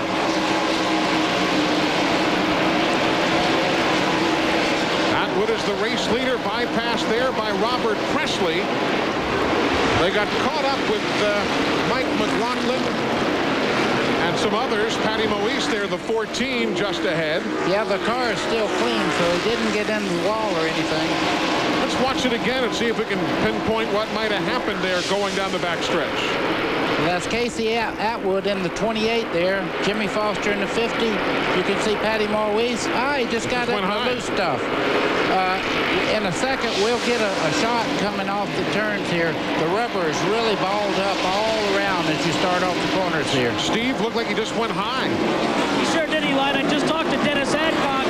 Adcock says he told Casey, just get your rhythm back. It's okay. You have to remember, this is a long race for Casey Atwood. He's used to running 50 lappers, and on the rare occasion here at Nashville, 125 laps. So he's just going to settle him back down, get him back into his rhythm. And there goes the leader, Robert Presley, right by the Bobby Hillin car. You see that purple number 8 there. That's Bobby Hillin Jr. Who does that remind you of, guys?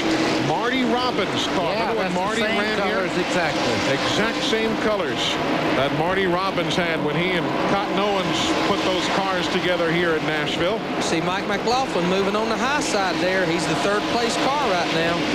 That rattled Casey a little bit, I'm sure, when he got up there and turned the wheel and nothing happened. Because when that rubber starts building up on the outside of the racetrack, you get in it, you think you have a flat tire when the first time you hit it. We're at lap 210. 110 laps remaining. Robert Presley leads. Casey Atwood is 2nd.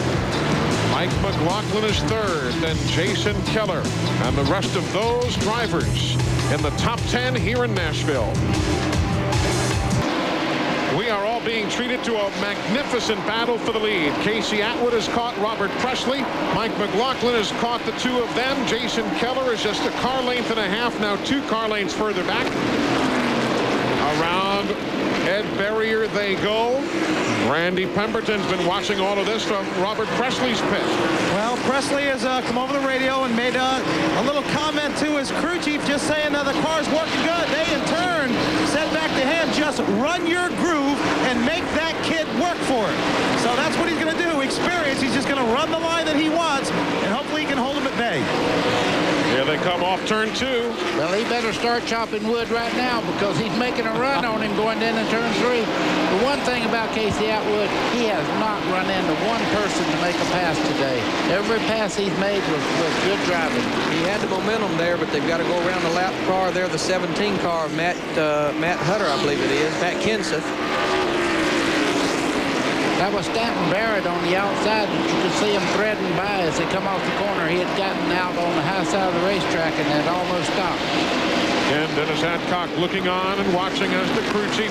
You know, one thing we saw in the deal with Barrett there, we saw Matt Kenseth's car moments ago. I think early in the day, Atwood might have gotten caught in behind those guys in traffic. He seems to have picked up the traffic and the big car situation here pretty well. Boy, he's just doing a super job. It's like he's raced these cars for 15 years. But I'm looking at Jason Keller. He has moved into 4th place there and just doing a wonderful job. The number 57 car there has not run worth a hoot all year, but he's letting her rip today. And for years he had that Slim Jim sponsorship on his car. It's gone this year. He finished 16th at Daytona, 10th at Rockingham, 33rd at Las Vegas. Really needs a good run here, but how about Casey Atwood? Don't do it! Oh, good save. Nice save, but it'll cost him a good bit. But again, as well as he's driving, he ought to be able to get back. What did that do to the tires, though? As long as he didn't slide them. I don't know if he abused them too bad right there. He did fall back to 4th position. There you see Elliott Sadler behind him there in the 66 car. That's the 5th place car. Just, again, he needs to get back in his groove. He didn't lose that much ground. There you see he's just behind the 3rd place car there. So I think he'll be in good shape. This is a pass for the lead off turn 4 here. Mike McLaughlin falls back in line as they head down the front stretch. McLaughlin's had a great run today. That's a backup car yesterday. He was involved in a wreck on the back straightaway. Tore his primary car up. They went right to work on it, changed seats, and here he is right up front trying to win this race. Here goes Mike, who was the pole sitter at Daytona during Speed Weeks in the Napa Auto Parts 300. Ernie Sadler gets out of the way in the 29. We are at lap 227, going to lap 320. So 93 laps to go.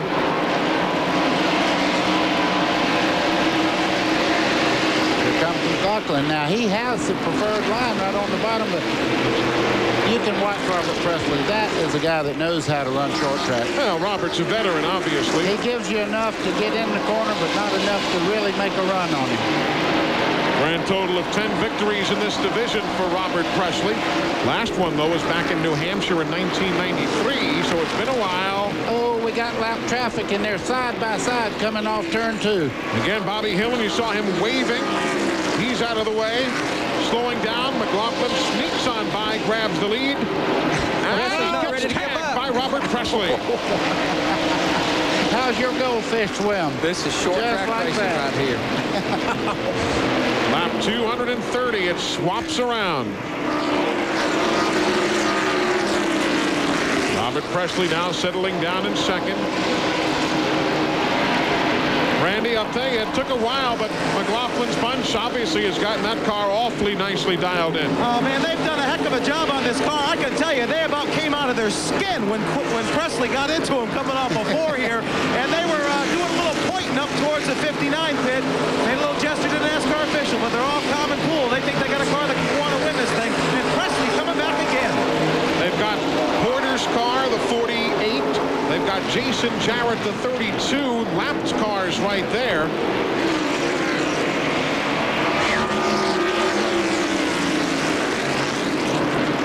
Watch this deal again if you missed it seconds ago. Coming to the stripe. Okay, Randy Porter's just in front of him. I think McLaughlin may have... Oh! You stick a Mike? You see Mike stick his hand out the window? Yeah, he says, buddy, I didn't like that at all. I don't think he was saying, come on, follow me, was No. And there goes another swap right there. Randy LaJoy grabs the position as he goes into 6th around Joe Nemechek. I love short track racing. Yeah, there's no turn signals or no horns, so that's the only way you can let a guy know when you're not happy.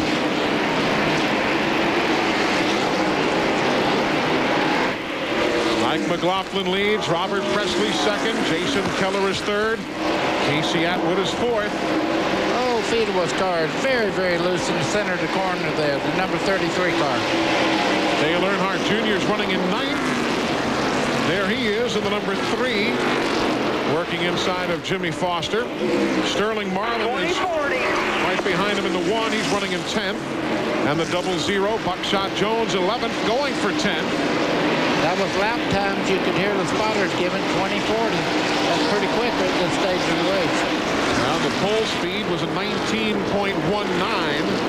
That was a 20.40 second lap. You see Buckshot there, you know, we talked about him earlier. One thing he's got going for him, guys, he's got some confidence. He come in here third in the points, but theoretically he come in here the points leader because Mark Martin and Jeff Burton, who was 1 and 2 in the points, are not here. Right. And Buckshot knows this track. He first raced here in the NASCAR Slim Jim All-Pro Series back numbers of years ago. There is the leading machine, Mike McLaughlin, by 1 7/10 seconds. As there's a car spinning in the corner with caution, we'll tell you when we come back. Bill Park. TNN Motorsports live coverage of the BellSouth Mobility Opryland 320 is being brought to you by the more than 1,900 AutoZone stores across America. AutoZone, the best parts in auto parts. That is Phil Parsons' car. What remains of it after a wild crash up there in turn 3. There is Blaze Alexander's nose, and we'll take a look at exactly what happened. Up into the corner. That's Phil Parsons up against the wall up there. We got there just as he got into the outside wall. You can see the fuel cell has moved all the way up under the car. You saw who had to get on the bottom of the racetrack, didn't you, buddy, and go by him, the leader. Mike McLaughlin. And there is Blaze Alexander, the graduate from the ARCA Bondo Marhide Series from Montoursville, Pennsylvania. Mike McLaughlin's on pit road. Let's get an update. Well, they're looking to go possibly 4 tires. Yes, they are. This will be the stop, everybody. The first car off of pit road will have the best track position with only 79 laps to go. They want to get out of here with a good, clean stop, and it's been a great stop. Left side's a little slow, so he can possibly be down on pit road. Steve Burns. And Casey Atwood is in front of Elliott Sadler. This is a great break for Casey. His tires were gone. He's on 88 laps on that set of tires. Dennis Adcock's crew is going to change 4, and they're trying to calm him down. This could be a huge break for Casey Atwood. Elliott Sadler beats him out of the pits right in front of Casey Atwood. They're having a problem on the left rear. Oh, he's going to lose all kinds of position on pit road. Well, tough break there. The left rear was a lengthy stop. So we are under caution. Phil Parsons' day is done. Dennis Adcock's hopes his team's is not. Welcome back, everybody, to Nashville Speedway USA under caution. And now let's watch what happened to Phil Parsons' car from the view he had heading up Larry, turn 2. He's coming off turn 2. He gets a little nudge right there, gets sideways, goes down the back straightaway, turns in, another nudge. This one takes him out. Blaze Alexander, you can see he was very unhappy with that little move. That was a hard hit, hard hit. This is coming off pit road. After the pit stop there, you see Robert Presley, Jason Keller getting in the back of him. Now, I don't think it was that Jason was speeding on pit road. Robert Presley's in pit 8. Jason Keller's all the way down in pit 21. Jason just had that speed built up when he got to Robert Presley. And there's Blaze Alexander back in again while Phil Parsons' crew works right behind. While we have a timeout, let's give you the AutoZone Tech Fact, brought to you by the more than 1,900 AutoZone stores across America. A lot of times during the race on pit road, you'll see teams' tire guys checking the wear on a tire. Now, this Goodyear tire will start with about 4/32 of rubber. They'll take this little device here, and they'll go across the tire. seeing exactly how much the tires wore. The question is, what can we learn from checking the wear on the tire? In practice, we'll pay close attention to the front tires, see how they're wearing across, and we can adjust the camber, and that will help the cornering ability of the front end on the racetrack. Now, obviously, once the race starts, we can't adjust the camber. So what can we learn by checking the wear during the race? We'll pay close attention to how the right side tires are wearing. If the right front's wearing more, that means the car is pushing or not turning. If the right rear's wearing more, that means it's loose in the rear end. This is just another thing we can monitor about tires besides air pressure and tire temperatures that will help us make the proper adjustments on pit stops during the race. That is riding with Kevin LePage as we welcome you back to Nashville Speedway USA. He is in 34th position in the Channel Lock entry. Hasn't had a vintage day. Of course, you can get all the scoring rundowns from NASCAR races if you want to get online. You can also get NASCAR information from country.com, your personal source for all things country. They've got race cars, country stars. Why not connect to country.com, your personal source for all things country. We are at lap 247 of 320 in Nashville. Eli, you know, we always talk about the rubber buildup and the debris on the outside of the groove. The groove is where the cars run and keep the surface clean. Right. But just outside of there is a lot of problems. Off turn 2, you will be able to see up in this area, right in the top part of the racetrack, the rubber buildup up there is just like you couldn't believe it. There's I would say marble-sized pieces of rubber that get on the high side, plus all the dust that is swept up on the racetrack. Pretty dangerous when the cars get out there. Dale Earnhardt Jr. got in it a while ago. He turned the wheel, nothing happened. Here we go, set to head back to green, and you're right, getting up in the marbles is no bargain. Get ready. Get ready. Green. Go, go, go. In a 320-lap race, we're at 249. Mike McLaughlin, Robert Presley, Jason Keller, Elliott Sadler, Joe Nemechek, Randy LaJoy restarts 6th. Dale Earnhardt Jr. in 7th, Tim Fido 8th, Casey Atwood with a lengthier pit stop. He's in 9th. Sterling Marlin is 10th. Up front, the lead, Robert Presley. Robert Presley's got a good car on restarts every time. Every time he took the lead today, it's been right as they dropped the green flag. Has a very good car at the very start. McLaughlin is fighting back, though. He's not giving up anything. These two had a little confrontation. One of those donuts on the right door there was put there by McLaughlin down the front straightaway not long ago. These two cars pretty equal right here. There you see McLaughlin getting a little bit of advantage down the back stretch. Off into turn 3, up in the second groove. Got him cleared, pulls in front of him as they head down the front stretch. Now the next car in line on purple car, Bobby Hill, and he is 4 laps down. But he is trying to get one of those laps back on the restart. That's why he's running with the leaders right now. The third place runner is that red car, Jason Keller, going by Bobby Hillin. Elliott Sadler is just behind him there in the black car. You can see the 66 going by Hillin as they go down into turn 1. And you also got a quick glimpse of Mike McLaughlin's bunch cheering him on from the pit lane. Gary Cogswell and the fellas. Of course, their season began spectacularly, winning the Bud Pole at Daytona. I tell you what, Robert Presley is not letting McLaughlin rest any whatsoever. You can see he's really dogging him. Just a few inches off the back bumper through the corners. He's keeping the pressure on him. If he makes one slip, he'll have a new leader. McLaughlin last won in this series in June of last year at Watkins Glen.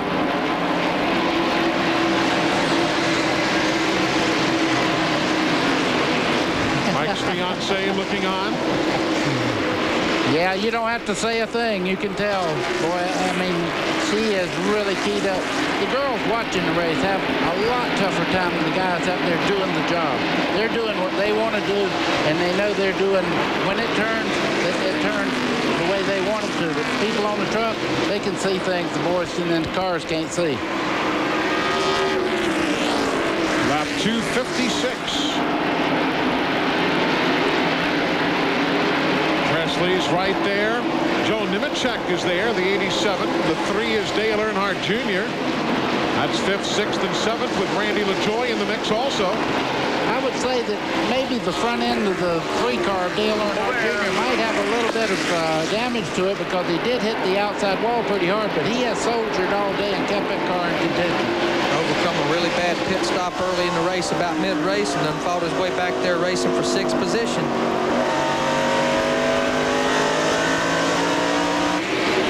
Earnhardt Jr. powers by. Tim Fido up. There's Casey Atwood, the 28 again, running in 10th.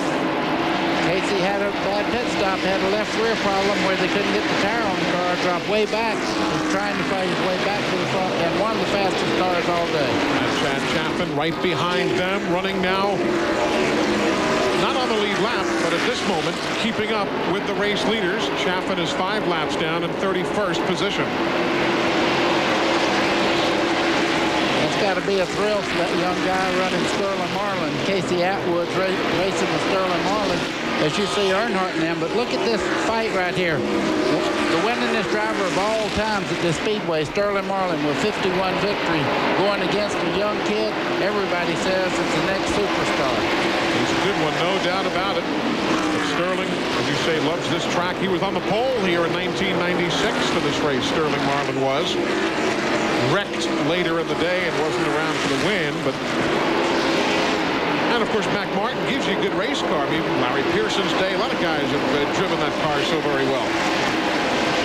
Absolutely, and Sterling said he just leased it for this race up here. It looks just like his Western Cup car minus the number 40 on the door. Be interesting to see if we can keep the streak going. 6 years they've run this race, 6 different pole winners, 6 different race winners, and now the 7th different pole winner this year with Casey. Back up front, Mike McLaughlin and Robert Presley haven't given each other a second, as there was a problem here on the main straightaway. Kevin Schwantz continues on, and there'll be no caution. Kevin had problems off the corner, did a spin, continues their way, and we remain under green. The laps winding their way towards a conclusion. We're coming right back. Provided by Racing Radios. For all your business and racing communications needs, as well as scanners and frequency lists, call on Racing Radios at 1-800-669-1522. Back live in Nashville. There are the front 5 in order. And yes, that is now Randy LaJoie in 3rd. Maybe the quickest man on the racetrack right now. Definitely the best handling race car out there. He just puts it on the high side, low side. You can see right now he has moved in within a car length for 2nd place there. Robert Presley trying to high line now to see if the car works up there, because he knows the bottom line is taken right now by the lead cars. They're within sniffing distance of the win now. It's time to show what you got. Yeah, if you're holding anything back, you may get to use it next week. Next week is Darlington. That's the next stop for the NASCAR Busch Series. Oh! Coming through, Robert Presley. These two have already bumped one time today. But Presley could see in the mirror he had to get going. But there's people coming up right now. And back just behind this group, Dale Earnhardt Jr. is running the front bunch down. You can see right there he's coming back. He's in 6th position right now. Change in the lead at lap 276. Robert Presley on top. Earnhardt Jr. last lap was quickest of all the teams on the racetrack at 108.699. That's Jason Keller and Elliott Sadler again, 4th and 5th positions.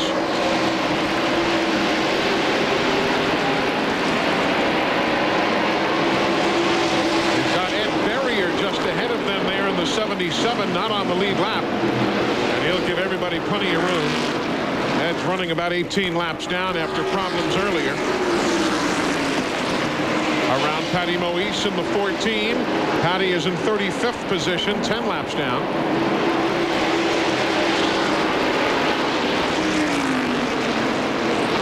278 of 320 laps complete. You know, if you want a new hero in this race, just give it a lap or so, and you'll find a new guy moving up every you'll say the guy has really got a great lead, and all of a sudden you look up and somebody else moves in.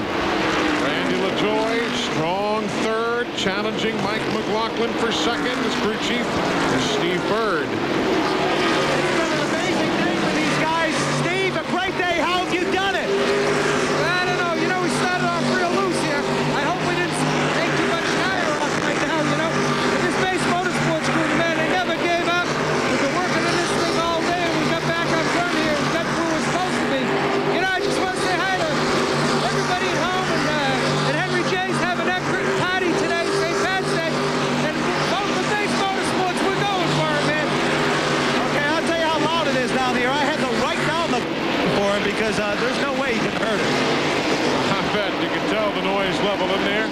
And some pretty good scrambling there. Elliott Sadler and Jason Keller, 4th and 5th. And Earnhardt's still coming on. He's picked this group up. You can see he's run them down 15 car lengths. Now he's right on the tail end there, Jason Keller. It is only 2 1/10 seconds from the leader back to Dale Earnhardt Jr. You know, I think what Steve Bird was talking about there, that he didn't use too much tire or too much car up too quick, was he was awfully fast. He was 3 or 4 tenths quicker than those guys when they went back racing with 70 to go. And I think Steve's hoping we didn't get the goodie out too fast. I hear you. There's the interval from Presley back to this battle. That's for 5th place. Keller and Earnhardt.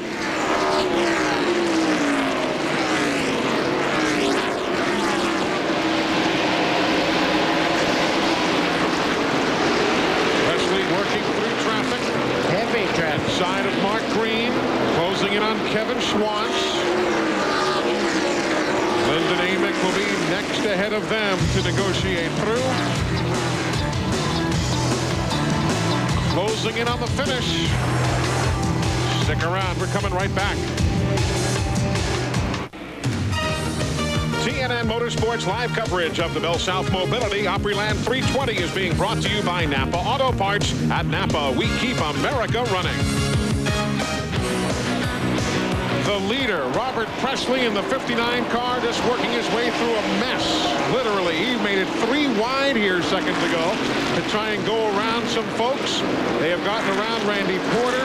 It was a scary moment, but everybody got through cleanly. I don't know who cringes the most on this deal, the guy driving the car or the crew chief working on it. You know you got to go. You can't be patient here. You've got just about 25 to 30 laps to go. You got all these guys breathing down your neck, so you got to go.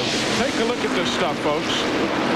3 wide down in the corner. You can see Robert Presley there, 59 on the outside of Blaze Alexander. I tell you what, guys, that's like going through a parking lot at 100 miles an hour right there. I know television's deceiving, but off turn 2 is not wide enough for 3 race cars. Yeah, exactly right. 294 laps. 294 are on the board. There's Randy LaJoy. Any of these cars you're looking at, 59 to 34, on back there, the first 4 cars, if one guy slips, he's going to be out of contention right now because they're running nose to tail, the first 4 cars. And there's Earnhardt. He's running this group down. There's Dale Jr. running in 5th, trying to pick his way through. The leaders still having to dispense with the 83 of Wayne Grubb, who's just ahead of Robert Presley. Grubb making his Nashville debut here today. He needs to get out of the way or Robert Presley will move him, I'll tell you that. He's on the outside of Grubb going down into turn 3. You might have seen Grubb waving his hand saying, go to the outside. Grubb finished 15th. Actually ran in the top 15 for most of the day in Las Vegas. Eli being timid's over with now. They can smell the checkered flag now. These guys have turned the wick up. You see Elliott Sadler in the 66 here. The first 4 cars nose to tail, and Dale Earnhardt Jr. is only a car length back from that. 23 laps to go. 23 laps to go. There's Dale Jr. around Wayne Grubb. And there's the leader right there, the second car in your picture, the 59. There's McLaughlin, LaJoy, Elliott Sadler. There's Dale Earnhardt Jr.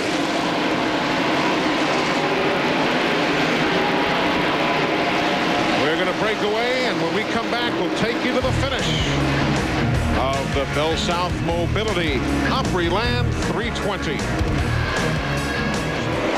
Folks, folks. They're still at it here in Nashville. Robert Presley inside of Shane Hall. Mike McLaughlin right there with him. We're at lap 307 of 320. 13 laps to go.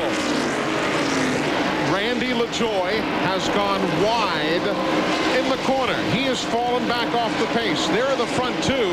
Dale Earnhardt Jr. is 1 8/10 seconds back. The number 3 right there. He's got a long way to go. And as the song says, a short time to get there. He might have, but I'll tell you one thing. One of the great drives I've ever watched on this racetrack was put in by Dale Earnhardt Jr. A car that was severely bent by hitting the wall earlier in the race and coming back to third place. That's fantastic. And I love Mike McLaughlin's story. Wrecking that brand new car yesterday, rolling the back up off the truck. And here he is challenging for the lead. I'm telling you, he hadn't given up at all. Robert Presley there has got a great line off the corner. McLaughlin not giving up a thing, though. And there's a great battle right there. Casey Atwood inside of Elliott Sadler. He'll pick up the 4th position now. Atwood will. Casey Atwood is catching the 3 car of Dale Earnhardt Jr.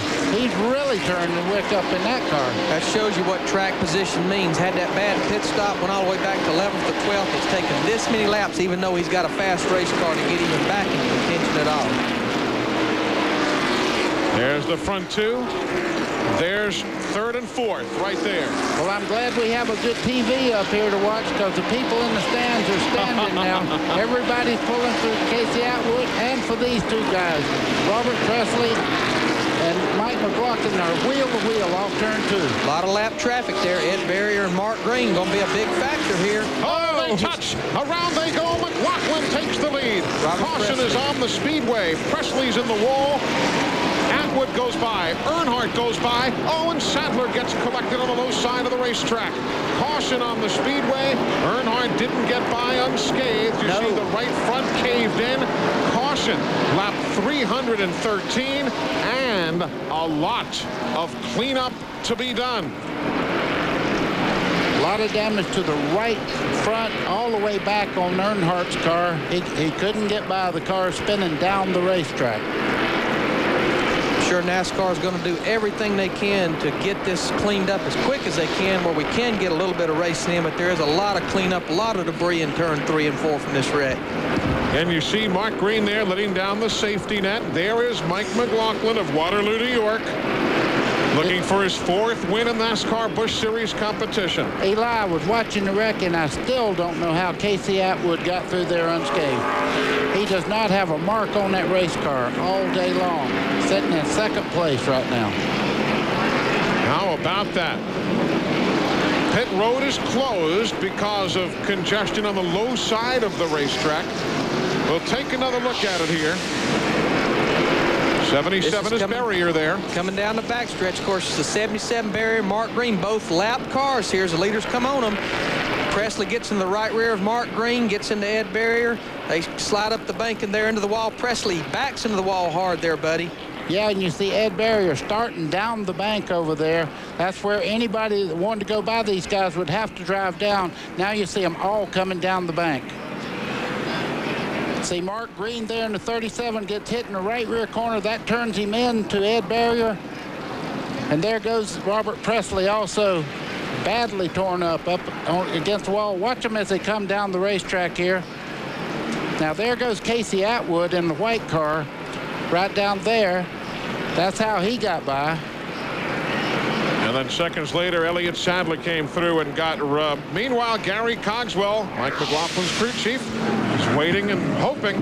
Gary, patience and perseverance for this team. You had to roll a backup car off the trailer after that wreck in practice. You did a fabulous job with that, and the driver has showed great patience today. I'll tell you what, Mike is just so smooth. He can take care of the car all day long. And there the 59 got around him a little bit, and I said to the crew, I said, I think we can win this anyway. And he was just so smooth taking care of the car. This track gets really slippery at the end of a run. And here we are. We're looking good. Got to say thanks to Chevrolet and Gould's Pumps. Okay, these guys are ecstatic down here. You can hear the celebrating behind them. They continue to run under caution with a lot of cleanup yet to be done. That's the crew's reaction to the accident at turns 3 and 4. Mack trucks are furnished by Clement Chevy Mack Sales. For all your truck and tractor needs, call Clement at 1-800-369-MACK. Welcome back, everybody. A quick reminder, you can now race into the all-new and official store of NASCAR. Visit NASCAR Thunder, now open in cities all across the country. For locations and more information, call 615-883-7000. That number is open to you Monday through Friday. They'll give you all the details on where NASCAR Thunder stores are located. Well, we're racing the cleanup right now. 317 laps on the board.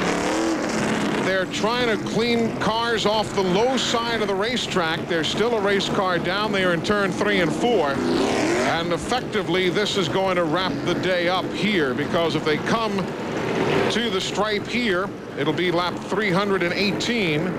They would get 1 to go at 319 and wrap it up. So let's hope they can work there on the low side of the racetrack. I'll tell you something, buddy.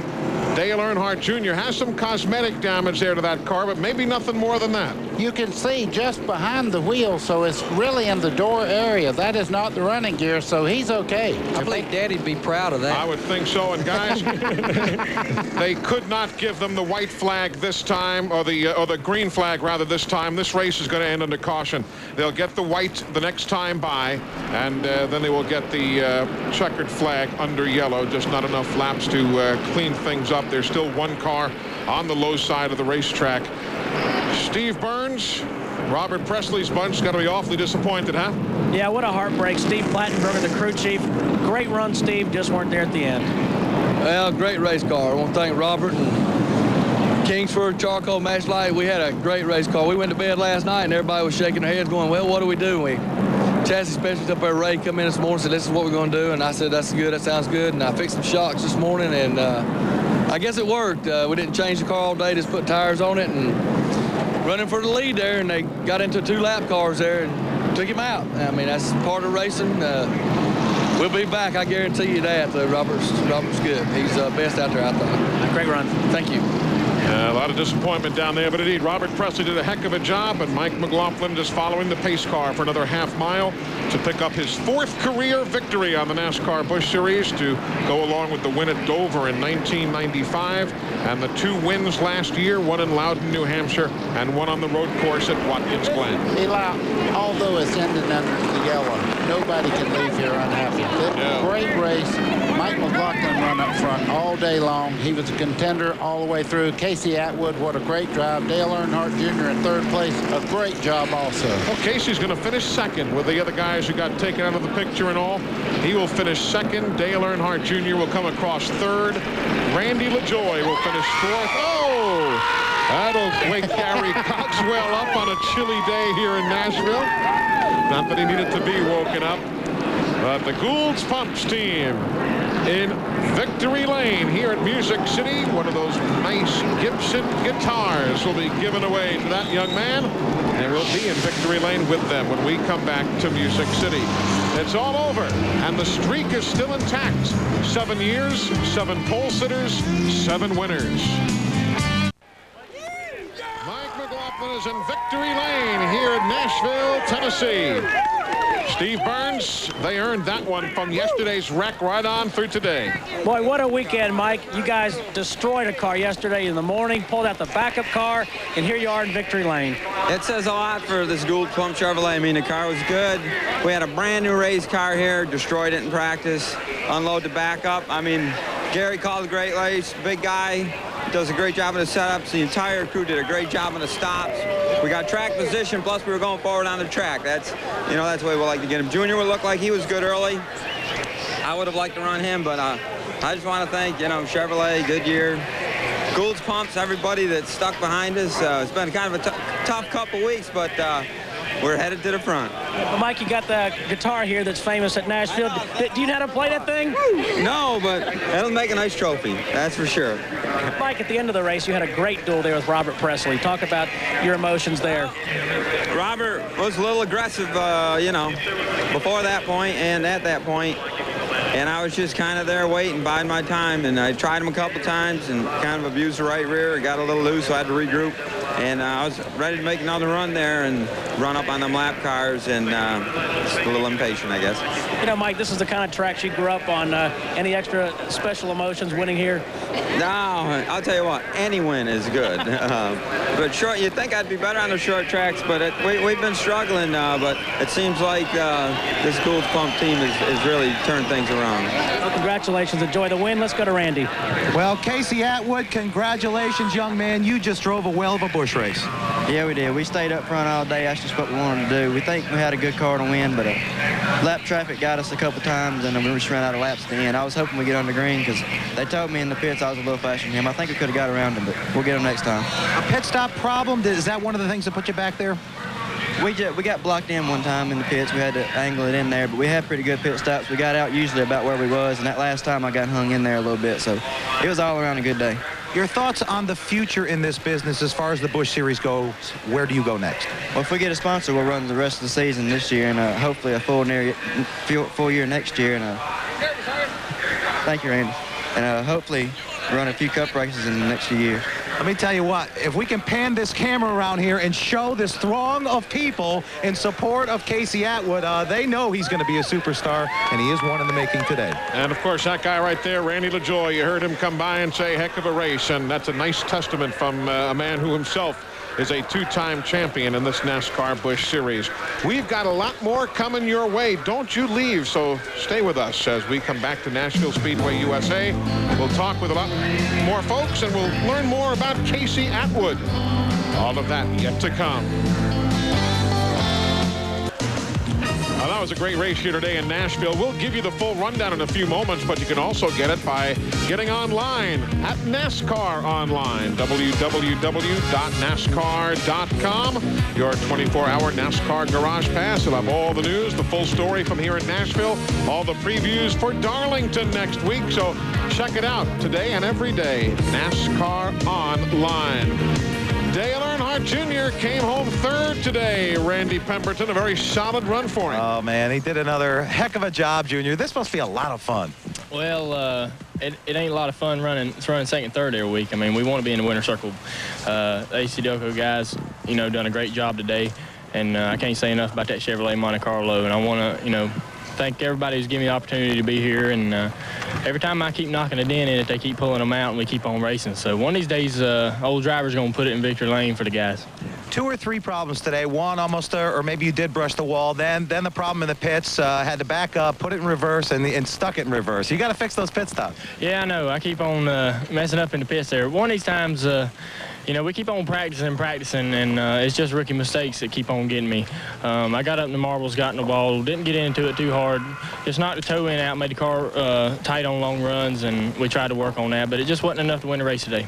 Another great run. Your win's coming. Yeah, we're just working on the point system. Okay, Steve Burns. And with Randy LaJoie and Jason Keller, finished 4th and 5th. Now, Randy, you first. You said this race was going to be a gut check for your team, a wake-up call of sorts. Sure was. You know, we come off the truck fast, and right before qualifying we were fast, and then we had an early number qualifying.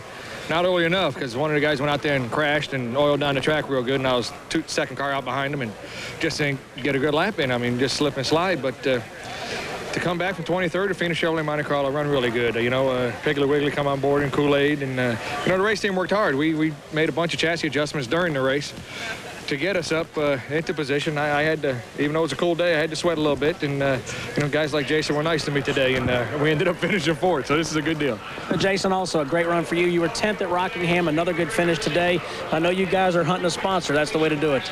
Well, you know, a lot of people haven't been talking about us lately, so in order for them to talk about us, we got to run up front, you know, and it's a good day for us. We fell back there a little bit there at the end, but you know, I let them into for the wrong change on the car, but you know, hey, we're learning each other. We hadn't been together before races in the top 5 and the top 10. You know, that's really good. And you know, one time I run good, my wife, my little boy not here, so I'd like to say hello to them, and we'll see you later. Okay, Jason, thanks. Thank you, guys.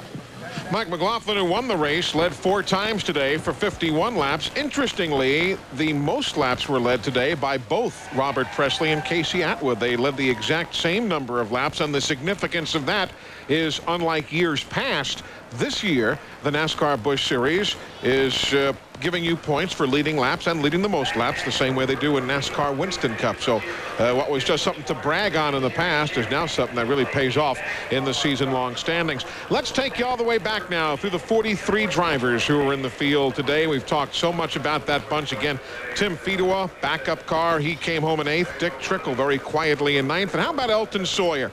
Starts 38th. Just picked his way to the front, got a break there down the stretch, and finds himself with a top 10 finish. Elliott Sadler got caught up in that deal there in the corner near the end, and comes home in 11th spot. Andy Santerre, first visit here, fellas, and that's not bad for a guy who said, well, it's kind of like Thompson Speedway in Connecticut, but let me get out there and find out for myself. Yeah, and he had one time there, he spun out during the race and got caught up in a little mishap of somebody else's doing, but a good experience for him. He's down there, he's going to stay, he's going to be a great driver. There's Chad Chaffin, the local favorite also, with a 28th place finish. Kevin LePage, Stanton Barrett. And on down the line, some of the drivers who had problems. Phil Parsons there had a decent run going and got caught up in that accident. He really was. You know, he was just kind of trying to hang out on the lead lap, you know, and bide his time, and just got caught up in that accident with Blaze Alexander over in turn 3 and put him pretty much out for the day. There you see David Green, Winston Cup driver there, finishing 43rd after starting 20th. Right, he filled in for Derek Cope, who we hope will be back in the car next week at Darlington, but nice of David Green to fill in as everybody takes their war wagons now back towards the infield, the quarter-mile track, and they'll get set to pack it up, head to Darlington, then on to Bristol as the season kicks into high gear for the NASCAR Busch Series. Randy Pemberton is back in the garage area. We've been bragging on Tim Fedewa and the guys finishing 8th in a backup car. They deserve to be bragged on, I think, Randy. No doubt about it. These guys did a heck of a job. You did a good job in the seat today. That's a tough thing to come back from as you did in the backup car today. Yeah, it was, but you know, the Base Motorsports and this Kleenex Scott Brand Product Chevrolet crew did a good job. I had confidence in the car, and that was a big thing. It's the car we ran here last year, and so I felt good getting into it right from the get-go, but a little stiff getting in this morning and trying to shake off some cobwebs, you know, and that was my biggest concern. I knew the car would be pretty good, but once that we started up and got going, it was they were all gone. We had a great car today. We just a little loose, a little too free. You know, we knew we needed to free it up from last practice, and we did it, but a little too free. And hey, I'll take it. You know, that's a top 10. We needed that. We've had a rough start, and for the weekend we had, that's a great job.